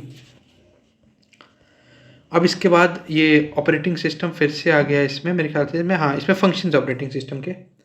देखिए फंक्शंस की बात करें तो ये प्रोसेस मैनेजमेंट में काम आता है, मेमोरी मैनेजमेंट में, फाइल मैनेजमेंट में, डिवाइस मैनेजमेंट में, सिक्योरिटी में काम आता है। सिक्योरिटी जैसे डाटा को वो फायरवॉल्स और पासवर्ड से प्रोटेक्ट करता है। डिवाइस मैनेजमेंट में मतलब ड्राइवर्स से वो जो प्रिंटर्स और माउस को कंट्रोल करता है ऑपरेटिंग सिस्टम। फाइल जो स्टोर हुई है उनका ट्रैक रखता है, रैम को मैनेज करता है। अभी आगे टाइप ऑफ ऑपरेटिंग सिस्टम, ये type operating system, batch OS, time sharing OS, real time OS, तो ये डिफरेंट टाइप के ऑपरेटिंग सिस्टम है। अब देखिए बात करें बैच ऑपरेटिंग सिस्टम की, तो इसका आपको ये याद रखना है, बैचेस में जो सिमिलर जॉब्स हैं उनको बैचेस में प्रोसेस करता है, और कोई यूज़र इंटरेक्शन इसमें नहीं होता है प्रोसेसिंग के दौरान। जैसे बैंक स्टेटमेंट्स जो निकल रही हैं, पुराना वाला सिस्टम, पेरोल सिस्टम्स। अब टाइम शेयरिंग ओएस हो गया कि पहले तो इसका आप कंसेप्ट याद रखिए, क्वांटम टाइम स्लाइस कंसेप्ट का यूज़ होता है इसमें, और इसमें जो CPU है स्विच करता है मल्टीपल यूजेस और टास्क में काफ़ी फास्ट, और ये एकदम साइमल्टेनियस प्रोसेस होता है, जैसे कि Windows server, Linux. Real time हो गया कि जो एक विद इन फिक्स डेडलाइन में प्रोसेसिंग करता है, और जहाँ पे टाइम क्रिटिकल होता है ना वहाँ पे इसको यूज़ किया जाता है, जैसे कि missile system, robots, air traffic control, कि उसी टाइम रियल टाइम डाटा चाहिए होता है, और एक फिक्स डेडलाइन में, जैसे इस टाइम स्पैन में डाटा चाहिए ही चाहिए। अब हो गया डिस्ट्रीब्यूटेड ओएस। इसमें क्या होता है, मल्टीपल कंप्यूटर एक साथ काम कर रहे हैं ताकि एक सिंगल सिस्टम की तरह एक्ट कर सके, जैसे cloud computing systems, different systems cloud network से कनेक्ट होंगे एक साथ काम करने के लिए। सिंगल यूज़र ओएस हो गया, एक ही यूज़र काम कर सकता है, मल्टीपल यूज़र हो गया काफ़ी यूज़र साइमल्टेनियसली एक साथ काम कर सकते हैं। इसका एग्जांपल MS DOS 95, इसमें लिनक्स विंडोज सर्वर। तो इसके बाद आगे इंटरफेसेस, ये हमने ऊपर रीड कर लिए हैं, इसको अब एक बार रीड कर सकते हैं पॉज करके। ये CUI और GUI में जो डिफरेंस है, इसमें टेक्स्ट कमांड्स और इसमें जो इंटरेक्ट करेगा विजुअल एलिमेंट से, आइकन, मेन्यूज, पॉइंटर्स, तो ये मैंने समझा दिया आपको। अब इसके बाद बात करते हैं कुछ पॉपुलर ऑपरेटिंग सिस्टम्स की एग्जांपल्स। जैसे MS DOS, इसकी फॉर्म क्या होगी? Microsoft disk operating system. Establish कब हुआ, कौन से ईयर? 1981। टाइप क्या है इसकी? CUI, सिंगल यूज़र है और सिंगल टास्किंग है, और ये इसकी की फाइल्स की वो है। अब यूनिक्स की बात करें तो बेल लैब्स ने इसको डेवलप किया था और 1969 में। ये इसके डेवलपर्स हैं और ये उसके टाइप हैं CUI, multi user, multi tasking. और ये रिटर्न किस में राइट किया जाता है? ये OS C लैंग्वेज में। फिर आ गया लिनक्स, ये ईयर है, डेवलपर हैं इसके लिनस टॉर्वेट्स। ओपन सोर्स है, ये मल्टी यूज़र मल्टी टास्किंग हो सकती है इसमें। और उसके बाद विंडोज़ जो मोस्ट फेमस है, इसके डेवलपर माइक्रोसॉफ्ट। जो की वर्जन है इसके 1.0 वाला 1985 में फर्स्ट जो GUI था, ये ग्राफिक यूज़र इंटरफेस। फिर विंडोज़ 95, इसमें इसने टास्क बार और स्टार्ट बटन इंट्रोड्यूस किया विंडोज़ 95 में, ये याद रखिए। विंडोज़ XP काफ़ी देर तक चलने वाला मोस्ट पॉपुलर / स्टेबल वर्जन था। और लेटेस्ट कौन सा है? 11 है लेटेस्ट। अब मोबाइल ऑपरेटिंग सिस्टम्स की बात करें तो पहला आ गया एंड्रॉयड, जो मेन गूगल ने डेवलप किया हुआ है, ये लिनक्स पे बेस्ड है। उसके जो वर्जन आते हैं वो डेजर्ट्स पे आते हैं, जैसे कपकेक, डोनट, पाई। अब iOS की बात करें, एप्पल ने डेवलप किया और ये प्रॉप्रिएटरी है, मतलब उनका मतलब कॉपीराइटेड है ये। और आईफोन, आईपैड ये ओपन सोर्स पे नहीं है। अब बात करें सिम्बियन की, ये ओल्ड नोकिया फ़ोन्स में आता था, BlackBerry known for high security. अब कुछ इंपॉर्टेंट टर्म्स, कर्नेल जो हो गया, ये kernel is core of OS, shell outer layer of OS, booting process मैंने बताया था, लोडिंग करना OS की from secondary hard disk to primary RAM. और ये कोल्ड बूट हो गया, कंप्यूटर को ऑन करना, और वार्म बूट हो गया, रिस्टार्ट करना। BIOS, इसकी फॉर्म होगी बेसिक इनपुट आउटपुट सिस्टम। ये फर्मवेयर स्टोर होता है रोम में, जो बताता है कि कब स्टार्ट होगा बूटिंग प्रोसेस, कैसे होगा, इसकी इंस्ट्रक्शंस होती हैं इसमें। POST stand for power on self test. तो पावर ऑन सेल्फ टेस्ट हो गया कि जो कंप्यूटर फर्स्ट चेक देता है कि जो रैम है वो वर्किंग में है, कीबोर्ड्स कनेक्टेड हैं। स्पूलिंग हमने किया था वो बफर में, ठीक है, प्रिंटिंग जॉब्स को बफर में रखता था। वर्चुअल मेमोरी, हार्ड डिस्क में जब उसकी रैम फुल हो जाती थी तो हार्ड डिस्क यूज़ करता था वो। उसके बाद आ गया ये जो इंडियन लिनक्स है, ठीक है, वो है boss Linux, Bharat operating system solutions. तो ये CDAC ने डेवलप किया था। अब ये कुछ MCQs आ गए इसके कि which of this is an open source. Open source कौन सा था? लिनक्स। अब बात करें which process loading the operating system, तो मेन रैम में कौन सा होता था? अभी हमने ऊपर पढ़ा बूटिंग, कि OS को रैम में लोड करना। अब उसके बाद हो गया ट्रांसलेटर। ट्रांसलेटर का पूछा है कि ये कन्वर्ट करता है high level language into machine language. First error पे कौन सा रुक जाता है ट्रांसलेटर? तो हमने पढ़ा था इंटरप्रेटर, ये रुक जाता है फर्स्ट वाले में, स्लो एग्जीक्यूशन होती है इसकी। अब which of the following is not a function of operating system? ये मेमोरी वाला हमने पढ़ा, प्रोसेस मैनेजमेंट पढ़ा, वायरस वाला पढ़ा हमने, प्रोटेक्शन वो फायरवॉल से। डाटाबेस मैनेजमेंट ये नहीं करता, ये MSSS करता है। तो यही बॉस हो गया, ये CDAC ने डेवलप किया, तो ये हमने कर दिया, तो इसको आप सॉल्व कर सकते हैं। अब जैसे हमने पढ़ा था कर्नेल कोर ऑफ OS, तो यहाँ पे देखिए एक्सप्लेनेशन में एक न्यू है कि हार्ट ऑफ द OS। तो उसके बाद हम बात करें अगले टॉपिक की, तो आ गया MS ऑफिस। देखिए MS ऑफिस की बात करें तो ये एक प्रोडक्टिविटी सॉफ्टवेयर है और सर्विसेज ऑफर करता है। सर्विसेज ऑफर मतलब डिफरेंट एप्लीकेशंस के फॉर्म में, जैसे कि डिफरेंट एप्लीकेशंस कौन कौन सी हो गई? MS वर्ड हो गया, जो MS ऑफिस की बात करें, MS वर्ड हो गया, MS पावर पॉइंट हो गया, MS एक्सेल हो गया, MSSS हो गया, MS पब्लिशर हो गया। ये आजकल एक वन नोट है, वो भी इसी में आएगा। तो ये डिफरेंट एप्लीकेशंस प्रोवाइड करता है, ठीक है, क्लाइंट्स को। और ये पेड है। अब पहले सबसे पहले हम इसकी एक थोड़ी हिस्ट्री जान लेते हैं। तो एम एस ऑफिस का जो पहला वर्जन आया था, लॉन्च हुआ था अक्टूबर 1990 में, जो था एम एस ऑफिस 1.0। फिर इसके बाद ये पूरी टाइमलाइन है, मैं इसको इंपॉर्टेंट लिखे है मैंने। उसके बाद आया 1997 में एम एस ऑफिस 1997। फिर आया एम एस ऑफिस एक्सपी, जो हमने देखा काफ़ी स्टेबल था, तो 2001 में। अब इसके बाद आप देखेंगे जो 2003 के बाद है ना, एक बार ही +4 आएगा 2007। उसके बाद सारे तीन के गैप में आएंगे।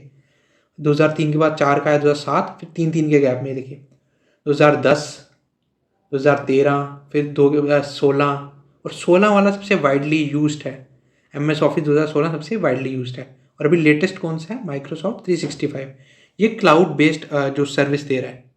ठीक है, आप समझिए एक सब्सक्रिप्शन आपने ली माइक्रोसॉफ्ट 365 की, आप क्लाउड बेस्ड मतलब आप किसी भी कंप्यूटर में आप लॉगिन करके यूज़ कर सकते हो, फ़ोन में आप लॉगिन करके यूज़ कर सकते हो, टैबलेट्स में। तो पहली एप्लीकेशन आ गई इसकी माइक्रोसॉफ्ट वर्ड। माइक्रोसॉफ्ट वर्ड है, ये एक वर्ड प्रोसेसिंग सॉफ्टवेयर है और इसका काम है to create, edit, format and print text documents. अब देखिए क्वेश्चन आ सकता है कि ऑप्शंस में ये सब दिए हो और कुछ में अलग दिया हो, तो आपको याद रखना है कि create, edit, formatting and print text documents में आता है। अब बेसिक फैक्ट्स की बात करें तो एग्जीक्यूटेबल जो इसकी फाइल नेम है, एग्जीक्यूटेबल फाइल नेम हो गया कि समझिए आपने जो विंडो की और आर दबा के रन प्रोग्राम आप रन कर रहे हैं, उसमें आप क्या डालेंगे कि वो M S Word directly open हो जाए, तो आपको डालना है winword.exe। अब इसका डिफ़ॉल्ट फाइल नेम कौन सा होता है कि जो डिफ़ॉल्ट नेम आप चेंज नहीं कर रहे हो, तो डिफ़ॉल्ट है document1।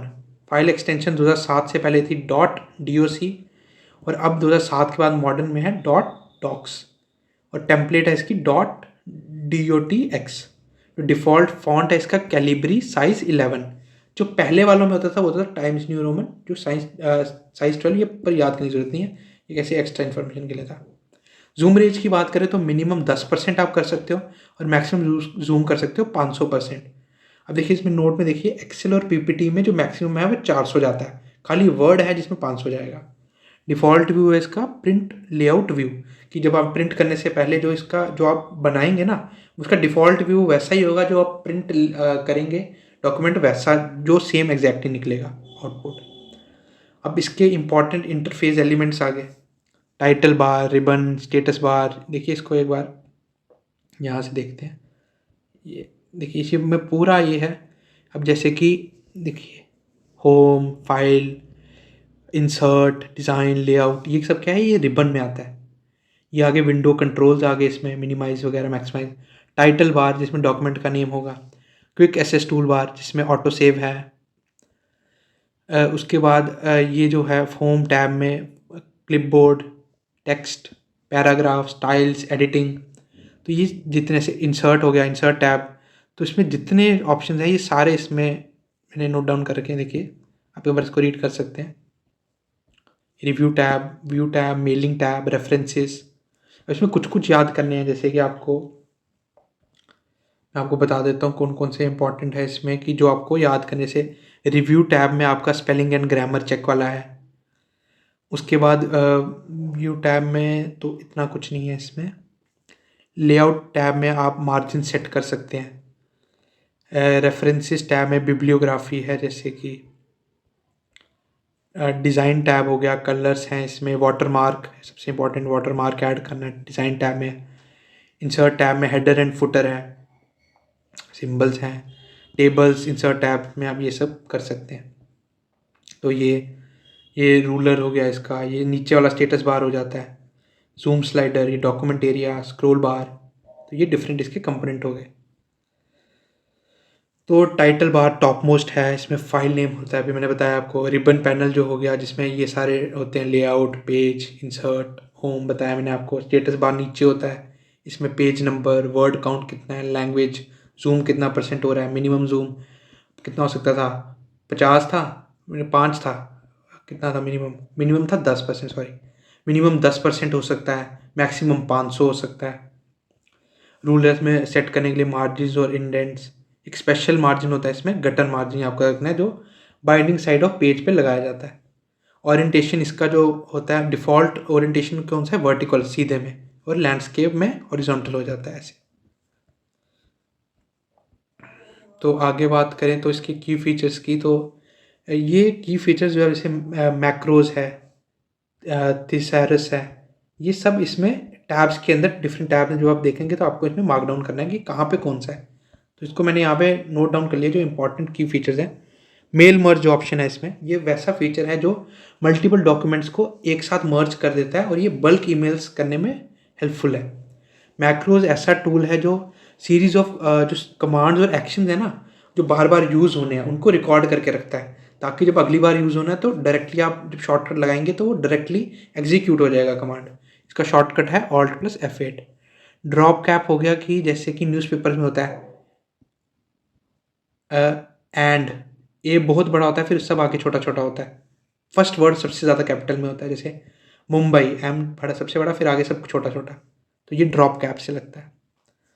अब इसके बाद बात करें थिसॉरस की, तो ये एक बिल्ट इन डिक्शनरी है जिससे हम सिनोनिम्स एक वर्ड के सेम मीनिंग और इंटोनिम्स ढूंढ सकते हैं। जो हम जैसे कि आप समझिए आप पॉन्ड का कुछ सिनोनिम ढूंढ रहे हैं, इंटोनिम कुछ ढूंढ रहे हैं गुड का, तो आप उसको फिर बाद में डालना चाहते हैं तो आपको Shift+F7 का यूज़ करना है। वाटर मार्क, फेन टेक्स्ट पीछे, ऐसे कॉन्फिडेंशियल पीछे जो फेन टेक्स्ट होता है ये कहाँ पे होता है, मैंने आपको ऊपर मार्क करके बताया भी था, डिज़ाइन और पेज लेआउट टैब में। हेडर एंड फुटर ये नीचे होता है, और ये होता किसमें, इनपुट में था। उसका फुट नोट और एंड नोट, फुट नोट हो गया कि करंट पेज के नीचे वाले में, और एंड नोट हो गया नोट डॉक्यूमेंट के एंड में। अब चेंज केस डिफरेंट केस में, जैसे lower case A B C छोटे, अपर केस बड़े बड़े, ठीक है। कैपिटलाइज ईच वर्ड, और टॉगल हो गया कि पहला छोटा फिर बड़ा बड़ा बड़ा फिर छोटा फिर बड़ा बड़ा। तो ये चेंज करने के लिए आप बार Shift+F3 बार बार दबाएंगे तो ये इनमें स्विच करता जाएगा, जो आपको रखना है आप रख सकते हैं। अब शॉर्टकट कीज़ हैं ये आपको मेमोराइज करनी है, इनको मैंने डिफरेंट में अरेंज किया, जैसे कंट्रोल वाली सारी एक जगह है, एन का न्यू डॉक्यूमेंट, O का ओपन, S का सेव, फिर उसके बाद कंट्रोल वाली के बाद फॉर्मेटिंग वाले शॉर्टकट्स ये एक साइड है। फॉर्मेटिंग हो गया कि जैसे लाइन सिंगल लाइन स्पेसिंग करनी है, फॉन्ट साइज बड़ा छोटा टेक्स्ट के रिलेटेड। उसके बाद हो गया फंक्शन कीज़, जो 12 कीज़ होती हैं उसमें जो इंपॉर्टेंट है इसमें F1 F7 ग्रामर और स्पेलिंग चेक के लिए सबसे ज़्यादा इंपॉर्टेंट है ये, F12 सेव एज, F7 थेरेसिस, और ये कुछ एग्जाम ट्रैप है। CTRL+Ctrl+C जो है वो सेंटर नहीं है, वो कॉपी है। सेंटर का क्या है code, Ctrl+E। Zoom limit maximum 500 है, और PPT और एक्सेल में 400।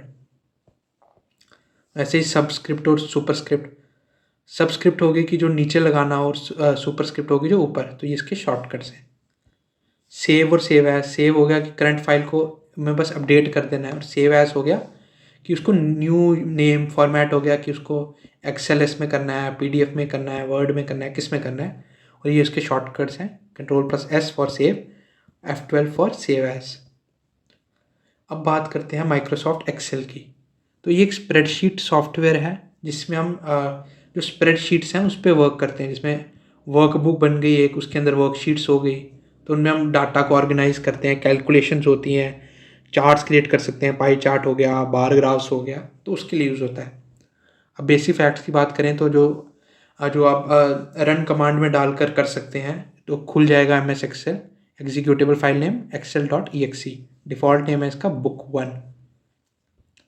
अब फाइल एक्सटेंशन की बात करें तो जो पुराना था 2007 से पहले .xlx, और न्यू है .xlsx। जूम रेंज की बात करें तो मिनिमम 10% ही सेम वर्ड जैसे, और मैक्सिमम 400%। अब डिफ़ॉल्ट नंबर ऑफ शीट्स, जो पुराने ओल्डर वर्जन में 3 शीट्स आती थी नीचे, शीट 1 शीट 2 शीट 3, अब न्यू वाला जो 2016 के बाद उसमें एक ही शीट शो होती है, आपको न्यू ऐड करनी पड़ती है। अब स्ट्रक्चर और लिमिट्स की बात करें तो देखिए एक्सेल ग्रिड है रोज और कॉलम की, देखिए ऐसे समझिए, मैं बनाता हूँ एक मिनट में, ये हो गया।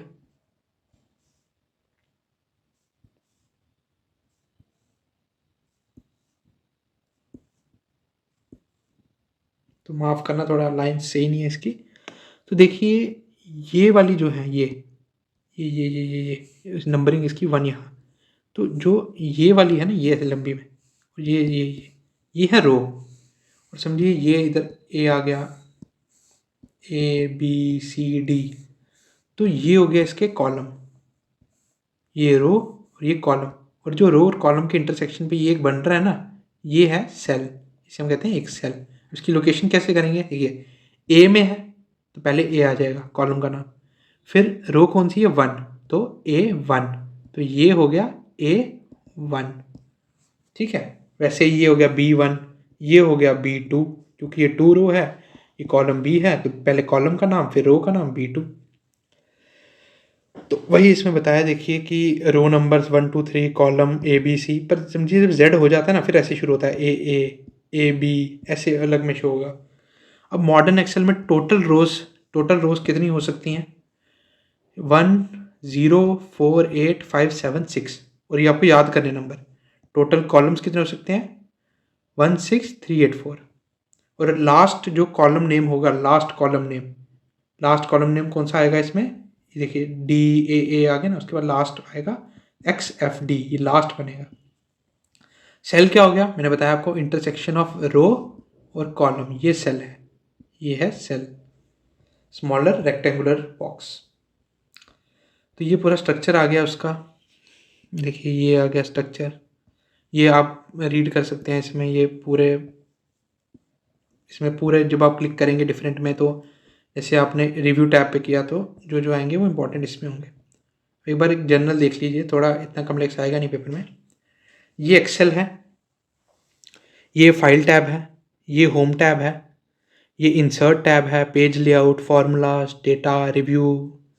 अभी ये हो गया टाइटल बार, जहाँ पे नेम होगा, डिफ़ॉल्ट बुक 1 है अभी सेट। ये हो गया इसका क्विक एसेस बार। अब एक्टिव सेल हो गया जो डार्क ग्रीन कलर से हाईलाइट होगा, जिसमें काम आप कर रहे होंगे, जिसमें आप इनपुट कर रहे होंगे, वो हो गया एक्टिव सेल। ये रो बार हो गई, ये हो गया एक्टिव शीट। मैंने बताया ना आपको 2016 में सिर्फ एक ही होती थी, पहले 3 आती थी, अभी एक ही आती है मॉडर्न में। ये प्लस दबाओगे तो ऐड हो जाएगी, आगे एक और आ जाएगी। तो ये एक्टिव शीट आ गई जो बता रहा है। ये रो बार हो गया, ये स्क्रोल बार ऊपर नीचे के लिए। उसके बाद ये जूम कंट्रोल आ गया, ये व्यू बटन आ गया, किस फॉर्म में आपको व्यू करना है। ये स्प्रेडशीट एरिया हो गया, ये स्प्रेडशीट एरिया, ये एक सेल हो गया पर्टिकुलर, पर अभी ये एक्टिव सेल नहीं क्योंकि काम इस पे चल रहा है। ये कॉलम बार हो गया, फार्मूला बार हो गया, जिसमें आप फार्मूला डालेंगे तो अंदर एक्टिव सेल के अंदर परफॉर्म होगा, फंक्शन होगा अरिथमेटिक। उसके बाद कंट्रोल बटन्स ये हो गए मिनिमाइज के, तो ये हो गया। अब इसके बाद मैंने इसको सेट किया हुआ है कि अगर आप वो नहीं देखें तो टैब्स, जैसे टैब्स इसमें कौन कौन से बताए थे, file tab, home tab, insert tab, page layout, ये आपको सब याद करने, और ये तभी ये फॉर्म है, इसमें अगर आप स्क्रीनशॉट ले लेंगे तो आपको काफ़ी हेल्प करेगा कि ये वाले आपको याद करने में, और इसमें आप नोटबुक में लिख सकते हैं किसके अंदर कौन सा वाला है। होम में आ गया जैसे क्लिपबोर्ड आ गया, font, alignment, number, editing. Insert में ये वाले आ गए, इंसर्ट से ही आप चार्ट्स और ये लाइंस, फिल्टर्स ऐड कर सकते हैं। अभी जैसे इंसर्ट में कॉलम, लाइन, पाई चार्ट, बार, एरिया, स्कैटर, ये सब ऐड कर सकते हैं। और फार्मूला जो टैब होगा उसमें आप फंक्शन ऐड कर सकते हैं, फंक्शन लाइब्रेरी है, और फार्मूला ऑडिटिंग, कैलकुलेशन। अब सेल एड्रेस मैंने आपको बताया, पहले कॉलम का नेम, कॉलम का लेटर, और उसके बाद जो रो नंबर है उसका, जैसे 1 A1। एक्टिव सेल हो गया जो थिक ग्रीन बॉर्डर्स मैंने आपको बताया अभी, कि जिसमें काम चल रहा है करंटली, टाइपिंग। अब उसके बाद इंपॉर्टेंट टर्मिनोलॉजीज, वर्कबुक और वर्कशीट। वर्कबुक हो गई पूरी फाइल, एक्सेल फाइल पूरी, और उसके अंदर एक जैसे कॉपी के अंदर पेज होता है, वैसे उसमें सिंगल पेज को हम कहते हैं वर्कशीट। फॉर्मूला बार हो गया जो ऊपर मैंने आपको शो किया उधर की, जहाँ पे फॉर्मूला लिखते हैं। रेंज होगी ग्रुप ऑफ सेल्स, जैसे A10 से B10 तक, A1 से B10 तक, ये रेंज हो गई।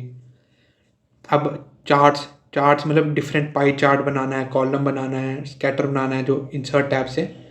और जो इंस्टेंटली चार्ट बनाने के लिए F11 एक शॉर्टकट की है। अब देखिए ये फार्मूला और फंक्शन जो एक्सेल में यूज़ करते हैं, इसका गोल्डन रूल है कि जब भी समझिए एक्टिव सेल है और इसमें आप लिख रहे हैं, तो कोई भी फार्मूला, जब भी कोई भी फार्मूला इसमें परफॉर्म कराने के लिए आपको फार्मूला स्टार्ट करना है हमेशा इक्वल टू साइन से, इक्वल टू, फिर आगे समझिए आपको जो वैल्यूज़ हैं, समझिए ये सेल्स हैं, ठीक है, ये सेल है, इसमें 1 है, इसमें जो है 2 है, इसमें 3 है, इसमें 4 है वैल्यू। A1 हो गया इसका नाम, रो तो 1 है ना, A2 हो गया इसका नाम, A3 इसका एड्रेस, A4 इसका एड्रेस। तो A1 से समझिए A1 से A4 तक हमने इक्वल टू सम कर दिया, इसको ब्रैकेट में डाल दिया। तो अब इसको जब आप एंटर करेंगे तो इनकी वैल्यू आ जाएगी यहाँ पर, और वैल्यू क्या होगी, इनका एडिशन, सम लगाया तो 3, 6 और 10, इसकी वैल्यू आ जाएगी इक्वल टू 10। तो ऐसे होता है। वैसे ही एवरेज निकालना होगा तो इक्वल टू एवरेज करके फॉर्मूला डाल देंगे। उसके बाद ये आ गया काउंट वाला। काउंट वाले में क्या है कि समझिए ये सेल है, अब इसमें लिखे हैं 1, 3, 4, ठीक है। अब इसमें कुछ और है, कुछ और है, अब इसमें मैं काउंट करने के लिए लगाया। तो अगर इसमें A, B, C, D value होगी ना तो ये काउंट ही नहीं करेगा, क्योंकि हमने काउंट वाला लगाया सिर्फ, तो ये सिर्फ नंबर्स को काउंट कर सकता है, और जो अल्फ़ाबेट्स आएंगे उसको स्किप कर देगा। अब इसमें काउंट A अगर लगाओगे ना आप, तो उसमें वो सारा डाटा को काउंट कर देगा आपको, चाहे वो नंबर भी होंगे, जैसे JKSSB1, उसमें पूरा काउंट कर देगा, नंबर्स को भी करेगा और टेक्स्ट को भी करेगा। अब उसके बाद ये मिनिमम और मैक्सिमम रेंज फाइंड करने के लिए ये है। नाउ है, नाउ वाला लगाओगे इक्वल टू नाउ और ये ब्रैकेट, तो ये जो करंट डेट और टाइम है उसको स्पेसिफाई कर देगा एक्टिव सेल में। टुडे वाला लगाओगे तो ये लगाने आपको फॉर्मूला बार में ऊपर, ठीक है। तो उसके बाद ये एलियन टेक्स्ट करेंगे तो पूरी लेंथ बता देगा, जैसे JKSSB है तो इसकी क्या लेंथ है, 3, 4, 5 है, और ये स्पेसिस को भी इंक्लूड करेगा। समझिए JKSSB के बाद S के बाद आपने स्पेस लगा के B दिया तो स्पेस भी काउंट होगी। और ये है कंटेनेट टेक्स्ट 1 और 2 वाला, इसमें जैसे टेक्स्ट 1 लगा दिया गुड, टेक्स्ट 2 लगा दिया मॉर्निंग, तो इन दोनों को ज्वाइन करने का काम करेगा ये। जैसे आ जाएगा गुड मॉर्निंग एक साथ आ जाएगा। अब ये कुछ एरर कोड आगे कि 5 बार हैशटैग दिया होगा तो मतलब है कि काफ़ी छोटा है कॉलम और डिस्प्ले नहीं कर पा रहा है नंबर को। ये वाला बताता है कि आपने नंबर 0 से डिवाइड कर दिया है ट्राई करने का। ये बताता है कि रॉन्ग टाइप ऑफ आर्गुमेंट है, मतलब हमने टेक्स्ट को नंबर में डाल दिया है तो वो वैल्यू नहीं स्पेसिफाई हो पा रही है। अब नेम वाला हो गया कि जो टेक्स्ट को वो नहीं रिकॉग्नाइज कर पा रहा है एक्सेल, कोई टाइप ऑफ फंक्शन हो गया। तो उसके बाद हो गए स्पेसिफिक शॉर्टकट्स आ गए, आपको याद करने हैं इसके, आप ले लीजिए स्क्रीनशॉट इसमें। तो ये काउंट वर्सेस काउंट है, अभी भी पढ़ा। काउंट में खाली जो वो क्या कहते हैं सिर्फ नंबर्स करता था, और इसमें नंबर्स और टेक्स्ट दोनों करता था। वैसे ही होम की बिहेवियर की, होम की जैसे आप दबाएंगे वर्ड में तो वो जैसे डॉक्यूमेंट है उसके फर्स्ट जो लाइन होगी उसके फर्स्ट में कर्सर आ जाएगा। एक्सेल में करेंगे तो जो A1 होगा फर्स्ट, जो बिगनिंग ऑफ रो होगी A1 जैसे कि, उसमें ले आएगा एक्टिव सेल को। अब ये कंट्रोल A जैसे कि एक बार दबाओगे तो एक करंट टेबल वो हो जाएगा, सिलेक्ट हो जाएगा, डबल दबाओगे तो एंटायर शीट हो जाएगी। तो ये आगे कुछ इसके MCQs। तो MCQs की बात करें तो देखिए हमें पूछा है कि जो हर फॉर्मूला किससे स्टार्ट होगा, तो हमें पता है गोल्डन रूल है, पहले इक्वल टू लगा देते हैं तो इक्वल टू आ गया। उसके बाद बोलते हैं कौन सा शॉर्टकट है जिसे सेंटर अलाइन करना होगा हमें, तो सेंटर अलाइनमेंट के लिए हमने पहले भी पढ़ा था, Ctrl+C नहीं होता है, वो कॉपी का है, Ctrl+E, तो Ctrl+E सेंटर अलाइनमेंट का है। अब उसके बात करें कि इंटरसेक्शन ऑफ रो और कॉलम को क्या कहते हैं, तो हमने भी पढ़ा सेल कहते हैं। अब उसके बाद स्पेलिंग और ग्रामर चेक करने के लिए MS वर्ड में कौन सा करते हैं, तो F7 करते थे। अब करंट डेट, सिर्फ डेट के लिए, तो करंट डेट के लिए शॉर्टकट ये अभी हमने स्किप किया ऊपर, जो आपको मेमोराइज करने, तो वो जब आप रीड करेंगे तो आप यहाँ से लगा पाएंगे ये वाला। वैसे MS वर्ड में पोर्ट्रेट और लैंडस्केप किसकी एग्जाम्पल है, तो ये पेज ओरिएंटेशन की एग्जाम्पल है, क्योंकि पेज लेआउट क्या है उसका, प्रिंट वाला है, प्रिंट लेआउट। तो वैसे ही आ गया डेट एंड टाइम के लिए कौन सा है, तो नाउ लगाते थे। तो वैसे ही आपको 10 MCQs दिए हुए हैं। एरर कोड जैसे कि जो नंबर है 2 नैरो है तो 5 हैशटैग। अब अगला आता है MS पावर पॉइंट। अब देखिए MS पावर पॉइंट की बात करें तो ये प्रेजेंटेशन सॉफ्टवेयर है जिससे हम स्लाइड शोज बना सकते हैं और PPT बनाते हैं जैसे कि प्रेजेंट करने के लिए। उसमें हम क्या डालते हैं, चार्ट्स डालते हैं, मल्टीमीडिया डाल सकते हैं, शॉर्ट वीडियोस डाल सकते हैं, टेक्स्ट डालते हैं, इमेज डालते हैं। अब बेसिक फैक्ट्स की बात करें तो जो रन प्रोग्राम में यूज़ होगा खोलने के लिए PPT को, MS पावर पॉइंट को, एग्जीक्यूटेबल फाइल नेम वो होगा powerpoint.exe। डिफ़ॉल्ट फाइल नेम क्या है इसका, presentation1। अब फाइल एक्सटेंशन की बात करें तो जो लेटेस्ट 2007 के बाद यूज़ होता है .pptx, और स्लाइड शो फॉर्मेट जो फुल स्क्रीन में डायरेक्टली ओपन कराएगा वो है .ppsx। Minimum 10%, maximum 400%। Default view जैसे उसका प्रिंट व्यू में देता था, प्रिंट व्यू में इसका नॉर्मल व्यू होता है। स्लाइड होगी इंडिविजुअल पेज प्रेजेंटेशन में एक स्लाइड, फिर उसके बाद दूसरी स्लाइड। अब आपको पता है यहाँ पे साइड पे एक बना होता है मिनिमाइजर, जिसमें छोटी छोटी स्लाइड्स सारी आती हैं और ये बड़ी बड़ी स्लाइड्स होती हैं। इसको क्या कहते हैं? इसको कहते हैं स्लाइड सॉर्टर व्यू। यहाँ पे सारी स्लाइड छोटे में थंबनेल फॉर्म में छोटी इमेज में डिस्प्ले होती है और ये हमें रीअरेंज करने में मदद करता है। जैसे हम कर्सर, अब जब हम इसमें क्या कहते हैं होल्ड करते हैं और उसको ऊपर ले जाएंगे ड्रैग करके, तो हम इसको रीअरेंज कर सकते हैं। स्लाइड मास्टर हो गया कि ब्लूप्रिंट स्लाइड, जिसमें एक चेंज आपने किया जैसे लोगो का या कुछ बैकग्राउंड इमेज डाली तो वो सभी में अप्लाई हो जाती है ब्लूप्रिंट स्लाइड से। नोट्स पेज हो गया कि जहाँ पे आप स्पीकर नोट्स डाल सकते हैं जो ऑडियंसेस से हिडन होती है पर स्लाइड्स के नीचे होती है। जब आप स्लाइड कहीं डिस्प्ले कर रहे हैं तो वहाँ पे आपको हेल्प होती है यूज़र को। रीडिंग व्यू हो गया कि जहाँ पे स्लाइड शो है उसको विंडो में प्ले करने के लिए रीडिंग व्यू का यूज़ करते हैं, पर ये फुल स्क्रीन नहीं होता, जैसे कि छोटे में ही शो होता है। अब ट्रांजिशन वर्सेस एनिमेशन। ट्रांजिशन हो गया कि एक साइड से दूसरे में जाते हैं तो होता है ना फेड वाला, ऐसे मुड़ रहा है, या पुश वाला ऐसे जा रही है, तो ये ट्रांजिशन इफेक्ट्स होते हैं, ये स्लाइड पे लगते हैं। एनिमेशन हो गया कि स्लाइड के अंदर लगते हैं, जैसे कि कोई इमेज आ रही है तो ऊपर से बाउंस करते आ रही है, फोटो ऐसे अंदर घूमती हुई आ रही है स्लाइड के अंदर, तो ये एनिमेशन में आ गया। ये पावर पॉइंट के कुछ शॉर्टकट्स आ गए, जैसे F5 करेंगे तो स्टार्टिंग से स्लाइड शो स्टार्ट होगा, करंट से करना है तो शिफ्ट प्लस F5 करेंगे स्लाइड शो के लिए। तो ये आगे जो लेआउट है PPT का, पावर पॉइंट का, ये आ गया इसका टाइटल बार जिसमें टाइटल होता है, ठीक है। ये रिबन पैनल हो गया। अब इसके बाद ये डिफरेंट, जैसे टाइटल बार में बता दिया, रिबन बता दिया, क्विक एसेस टूल बार, ये स्लाइड्स वाले नंबर ऑफ स्लाइड्स कितनी है, स्लाइड टैब्स हो गए, होम टैब, फाइल टैब, ये स्लाइड एरिया, नीचे स्टेटस बार, ये स्लाइड कमेंट्स हो गए, नीचे स्लाइड नोट्स हो गए। तो ये आपको रीड करना है और ये पूरे जो अंदर टैब्स के अंदर जो जो है इसमें, ये सब आप एक बार देख लीजिएगा। ये इसमें मैंने पूरा इसमें डाला हुआ है। तो ये उसके बाद जब आप इसको रीड कर लेंगे तो इसको रिटेन करने के लिए मैंने इसको नीचे भी डाला हुआ है, जैसे टैब्स कौन कौन से आ गए, ये सारे आ गए। फाइल टैब के अंदर कौन कौन सा आ गया, export, print, manager, presentation. Home tab के अंदर ये आ गया और एक छोटी सी डिस्क्रिप्शन है इसमें, तो ये आपको रीड कर लेना है। डिज़ाइन में क्या कर सकते हैं हम, डिज़ाइन टैब, स्लाइड शो में रिव्यू, ये सारा आपको एक बार रीड कर लेना है इसमें। ये देखिए आप ले लीजिए, नोट डाउन कर लीजिए, पॉज करके स्क्रीनशॉट ले लीजिए। तो ये कुछ और शॉर्टकट्स हैं, ये भी आपको करने हैं, जैसे कि इंसर्ट अ न्यू स्लाइड। अब जैसे डॉक्यूमेंट न्यू डालना होता था तो हम क्या करते थे, Ctrl+N करते थे उसमें न्यू के लिए। तो अभी भी न्यू प्रेजेंटेशन फाइल बनानी होगी तो N, पर न्यू स्लाइड चाहिए होगी ना तो आपको Ctrl+M करना पड़ेगा, तो ये आपको याद रखना है। अब लास्ट एप्लीकेशन जो हम इसमें रीड करेंगे माइक्रोसॉफ्ट ऑफिस की, MS Access। अब MS Access क्या है, डाटाबेस मैनेजमेंट सिस्टम है, DBMS, जो स्टोर करता है और जो लार्ज अमाउंट ऑफ डाटा है उसको मैनेज करता है इन अ स्ट्रक्चर्ड वे।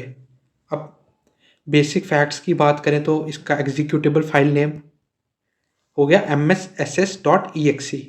अब फाइल एक्सटेंशन जो न्यू वाला है इसका .ACCDB। अब जो एक टाइप है इसकी हम कह सकते हैं RDBMS, और ये डाटा को स्टोर करता है टेबल्स फॉर्म में। इसकी फुल फॉर्म क्या है, रिलेशनल डाटाबेस मैनेजमेंट सिस्टम। अब 4 मेन ऑब्जेक्ट्स क्या है MS Access के, एक तो हो गया टेबल।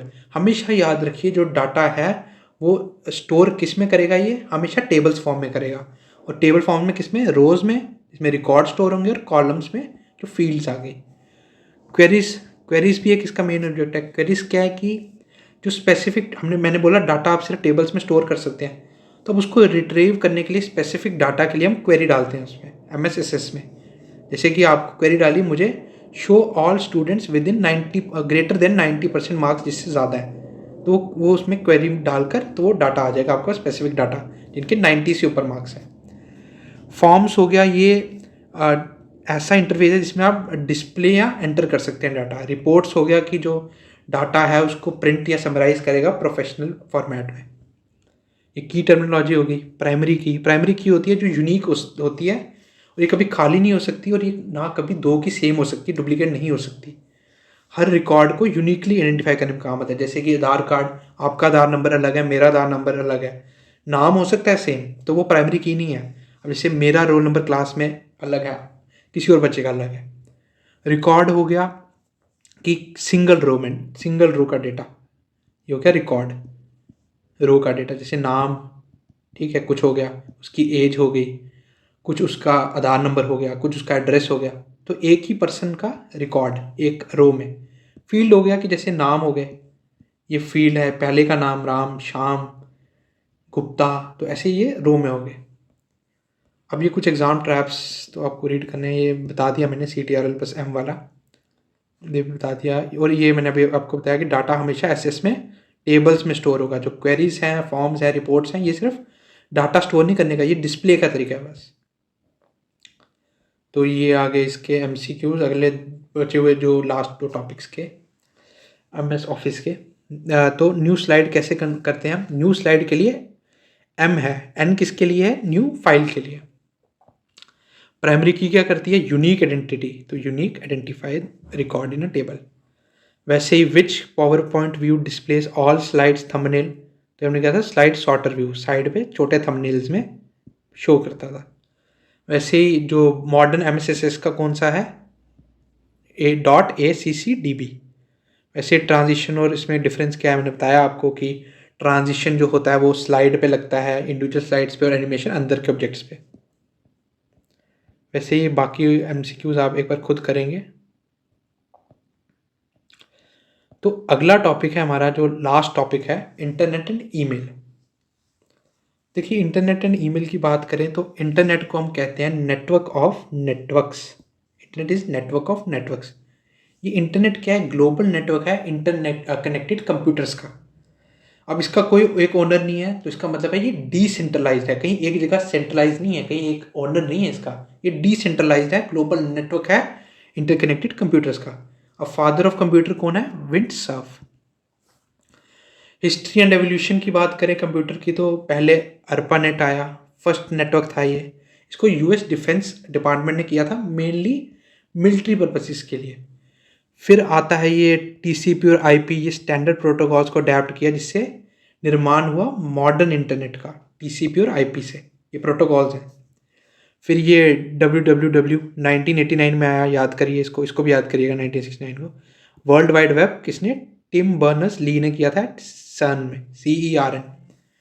फिर आया फर्स्ट ग्राफिकल वेब ब्राउज़र, कौन सा था जो इमेजेस को भी डिस्प्ले कर रहा था?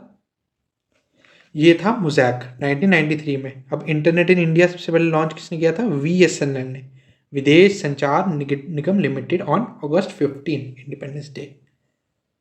तो की टर्मिनोलॉजी की बात करें तो URL, यूनिफॉर्म रिसोर्स लोकेटर, ये एड्रेस है वेबसाइट का, जैसे www.google.com, ये URL है, यूनिफॉर्म रिसोर्स लोकेटर। तो डोमेन नेम की बात करें तो टेक्स्ट नेम, www डॉट हटाइए, और जो बचा हुआ है वो टेक्स्ट नेम आ गया वेबसाइट का, जैसे गूगल, और ये .com से .commercial हो गया इसका पूरा, और .org जो डोमेन नेम में है, .organization गवर्नमेंट, .edu का एजुकेशन, .en का इंडिया जो कंट्री कोड है। अब IP एड्रेस की बात करें, इंटरनेट प्रोटोकॉल होता है IP, डिफरेंट प्रोटोकॉल्स होती हैं, तो ये एक यूनिक नंबर है जो हर डिवाइस को दिया है जो इंटरनेट पे है। जैसे मेरा ये टैबलेट है, अब इसका कुछ IP एड्रेस होगा, इसको यूनिक दिया है, डिवाइस को यूनिक नंबर दिया है जो इंटरनेट पे है। अब 2 टाइप का है ये, IPv4, IPv6। IPv4 है 32 बिट एड्रेस, और IPv6 आपको याद करना है 128 बिट एड्रेस। और ये अल्फ़ा न्यूमेरिक में होता है। अल्फ़ा न्यूमेरिक मतलब अल्फ़ाबेट्स भी होंगे, A1 B2 ऐसे, और ये जो 32 बिट वाला है इसमें सिर्फ न्यूमेरिक होते हैं। फिर आ गया DNS, डोमेन नेम सिस्टम, इसे हम फ़ोन बुक ऑफ इंटरनेट भी कहते हैं। ये डोमेन नेम्स जो होते हैं ना, ह्यूमन रीडेबल, जो हम डोमेन नेम्स रीड कर पाते हैं, उसको IP एड्रेसेस में कन्वर्ट करता है जो मशीन्स रीड कर पाती हैं। कुकी हो गया एक स्मॉल, जैसे आप कोई वेबसाइट पे जाते हैं उसमें आता है ना, कुकीज़ को एक्सेप्ट करना है कि नहीं करना है, रिजेक्ट करना है कि नहीं करना। तो कुकीज़ जो होती हैं एक स्मॉल टेक्स्ट फाइल बनती है उस टाइम ब्राउज़र के द्वारा, जो आपकी प्रेफरेंसेस को याद करती है, ताकि जब अगली बार आप आएंगे तो वो सेव्ड रहेगी उसमें सेटिंग्स, प्रेफरेंसेस आपकी। कैच हो गया कि वेब पेजेस की टेम्पररी कॉपीज़ को स्टोर करता है वो, ताकि जब जैसे आपने गूगल अभी सर्च किया google.com, तो ये कैच में स्टोर कर लेगा। जब अगली बार आप खोलेंगे वो फास्टर लोड होगा पेज, क्योंकि उसने टेम्परेरी कॉपीज उसकी स्टोर कर रही थी। अब बात करते हैं जो प्रोटोकॉल्स के ऊपर बात कर रहे हैं बार बार, प्रोटोकॉल्स होते हैं। तो देखिए प्रोटोकॉल होता है रूल्स, शॉर्ट में कहें तो रूल्स होते हैं। अब प्रोटोकॉल क्या होते हैं? एक स्टैंडर्ड रूल्स का सेट है जो हमें डिफरेंट कंप्यूटर जो होते हैं, जैसे मैंने आपको बताया कि इंटरनेट ग्लोबल नेटवर्क्स है, डिफरेंट कंप्यूटर जो इंटरकनेक्टेड है, तो उनको डिफरेंट कंप्यूटर्स कम्युनिकेट कैसे करेंगे एक दूसरे से, तो उसमें ही काम आता है प्रोटोकॉल्स का एक स्टैंडर्ड सेट ऑफ रूल्स का। अब ये डिफरेंट प्रोटोकॉल्स जो आपको एक जो इंपॉर्टेंट इन्फॉर्मेशन इसमें याद करनी है इनकी, टीसीपी और आईपी। टीसीपी हो गया ट्रांसमिशन कंट्रोल प्रोटोकॉल, आईपी हो गया इंटरनेट प्रोटोकॉल। ये फुल फॉर्म में कभी आ सकता है मैच द फॉलोइंग में। तो ये बेस लैंग्वेज है इंटरनेट की। HTTP hyper text transfer protocol, ये यूज़ होता है वेब पेजेस ट्रांसफ़र करने के लिए, किसके बीच में? Between web browser and web server. अब HTTP के बाद अगर S लग जाए ना, तो ये वही हो गया hyper text transfer protocol secure. इसमें इंक्रिप्टेड वर्जन आता है, इंक्रिप्टेड मतलब दोनों एंड से सिक्योर, और ये यूज़ करता है SSL। अब उसके बाद बात करें FTP फाइल ट्रांसफ़र प्रोटोकॉल, ये यूज़ होती है डाउनलोडिंग और अपलोड करना फाइल्स पे इंटरनेट पर। SMTP for sending mails. POP3 post office protocol used for receiving mails and downloads to device. IMAP internet message access protocol, ये यूज़ होती है फॉर ईमेल्स को रिसीव करने के लिए, साथ में सिंक करने के लिए। सिंक मतलब सर्वर पे एक रिफ्रेश होता रहता है कि अपडेट रहती है ईमेल। सिंक किसी भी चीज़ को जब हम करते हैं ना, तो वो उस सर्वर से अपडेटेड रहती है। वॉइस ओवर इंटरनेट प्रोटोकॉल, जिससे हम व्हाट्सएप कॉल्स करते हैं। तो ये आपको याद रखना है, OSI open system interconnection model. अब उसके बाद बात करें ईमेल। ईमेल की फॉर्म क्या होगी? Electronic mail. इन्वेंटर रे टॉमिल्सन, और उन्होंने इंट्रोड्यूस किया था @सिंबल। जो फर्स्ट फ्री ईमेल सर्विस थी वो किसने फाउंड की थी? सबीर भाटिया जो इंडियन है, उनकी सर्विस का क्या नाम था? हॉटमेल। अब स्ट्रक्चर ऑफ ईमेल कैसा होता है? पहले यूज़र नेम आता है, फिर आता है, फिर डोमेन नेम आता है।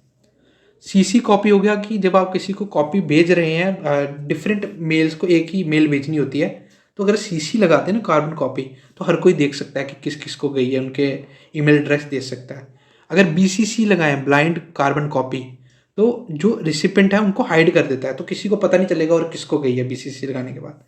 स्पैम होगी, जंक ईमेल्स, ट्रैश बिन होगी, जो डिलीट कर दिया आपने ईमेल्स, वो 30 दिन तक ट्रैश में रहती हैं कि अगर आप चाहें तो उनको रिस्टोर कर सकते हैं। अब आ गई नेटवर्क डिवाइसेस और उनके टाइप्स। अब नेटवर्क डिवाइसेस क्या होती हैं? नेटवर्क डिवाइसेस एक मतलब एक फिजिकल टूल है जिससे जो कंप्यूटर्स हैं वो एक दूसरे से कनेक्ट रहते हैं, डाटा शेयर करते हैं, और इंटरनेट भी शेयर होता है उनसे। अब कौन कौन से हो गए टाइप ऑफ नेटवर्क्स? रेंज के बेसिस पे इनको डिफाइन किया। पैन जो personal area network, LAN local area network, MAN metropolitan area network, और वैन वाइड एरिया नेटवर्क। ये काफ़ी शॉर्ट रेंज है इसकी विद इन अ बिल्डिंग और ऑफिस। ये एक एंटायर सिटी कवर करेगा, मेट्रोपॉलिटन। और वाइड एरिया नेटवर्क मतलब कॉन्टिनेंट्स और कंट्रीज़ को कवर करेगा। ये इनकी आ गई एग्जांपल्स। अब हार्डवेयर की बात करें तो जो हार्डवेयर यूज़ होता है इसमें कनेक्ट करने के लिए डिवाइसेस को, पहला है मॉडेम, जिसके फुल फॉर्म है मॉड्यूलेटर डीमॉड्यूलेटर। ये कन्वर्ट करता है डिजिटल सिग्नल्स जो पीसी के हैं, किनको? एनालॉग सिग्नल्स में। अब राउटर की बात करें तो राउटर किस में यूज़ होता है? हमें इंटरनेट से कनेक्ट करने के लिए। ये क्या डायरेक्ट करता है? जो स्मॉल पैकेट्स होते हैं ना, उनको नेटवर्क्स के बीच में भेजने में हेल्प करता है राउटर। अब स्विच की बात करें तो ये डिवाइसेस को लैन के बीच में कनेक्ट करने का काम करता है, और ये काफ़ी इंटेलिजेंट जो फंक्शनिंग करता है इसमें। ये डाटा सिर्फ स्पेसिफिक जो कनेक्ट डिवाइसेस है, कनेक्टेड डिवाइसेस, उनमें स्पेसिफिक डिवाइसेस को सेंड करने में करता है। जो हब हो गया ये डंप होता है। डंप मतलब ये सबको डाटा भेजता है एक ही बारी में, अगर ये लैन में जितने डिवाइसेस कनेक्टेड है। बात करें तो गेटवे। गेटवे क्या करता है? जो डिफरेंट प्रोटोकॉल्स होती हैं उनको टू नेटवर्क्स को कनेक्ट करता है। जो दो नेटवर्क्स होते हैं ऑब्वियसली उनके डिफरेंट प्रोटोकॉल्स होंगे, तो उनको कनेक्ट करने का काम कौन करता है? गेटवे। अब लास्ट जो टॉपिक है, मेंशन तो नहीं सिलेबस में, फिर भी हम इसको करेंगे इंपॉर्टेंट पॉइंट। तो मालवेयर एंड सिक्योरिटी। अब देखिए मालवेयर एंड सिक्योरिटी में पहला आ गया वायरस। वायरस क्या करता है? ये फाइल से अटैच हो जाता है और जब इस फाइल को हम एसेस करते हैं ना, तब ये स्प्रेड करता है। वॉर्म जो होता है वो अक्रॉस नेटवर्क स्प्रेड करता है और ऑटोमेटिकली कर जाता है, इसमें होस्ट की ज़रूरत नहीं होती। ट्रोजन हॉर्स हो गया, ये हिडन मालवेयर होता है और यूज़फुल सॉफ्टवेयर्स के अंदर छुपा होता है। फिशिंग हो गई, फेक ईमेल्स और वेबसाइट जिनको खोलते ही जो पासवर्ड और आपकी क्रेडिट कार्ड इन्फो सेव होगी वो स्टील हो जाती है। स्पूफिंग क्या होती है कि आइडेंटिटी को फेक करना। फायरवॉल क्या है? एक सिक्योरिटी सिस्टम है जो हार्डवेयर भी और सॉफ्टवेयर भी जो अनऑथोराइज्ड एक्सेस को ब्लॉक करता है। तो बात करें 10 इंपॉर्टेंट एमसीक्यूज़ की इसमें, तो which protocol is primarily use for sending emails, तो ये हमने किया था simple mail transfer protocol. Father of email Ray Tomlinson. BCC किसके लिए होता है? Blind carbon copy. वैसे ही the standard protocol of internet is TCP/IP। तो वैसे ही ये बचे हुए 5 MCQs हो गए। जैसे लास्ट वाला fishing is an example of, अभी हमने पढ़ा, फॉर आइडेंटिटी थेफ्ट। तो बस इसको लास्ट में ये बता देता हूँ मैं आपको एक इसमें जो वायरस हिस्ट्री, जो टाइमलाइन इंपॉर्टेंट वायरसेस और उनकी की डिटेल्स, इस पर क्वेश्चन आ सकता है। आप इसको स्क्रीनशॉट ले लीजिए, आपको मेमोराइज कर लेने ये। तो ये OSI मॉडल्स भी मैंने आपको ऊपर बताया था, OSI मॉडल, तो ये आप स्क्रीनशॉट ले लेना। तो इसी के साथ आज हमने वन शॉट में पूरा कंप्लीट कर दिया ये सारे टॉपिक्स। तो आप इसको वीडियो को अगर यहाँ तक देख चुके हैं तो आप अपने जो शॉर्ट नोट्स बनाए उससे आप रिवाइज कीजिए और कंबाइन कर लीजिए यहाँ से जो डेटा आपको करना है। तो पढ़ते रहिए दोस्तों। Thank you for watching. Bye.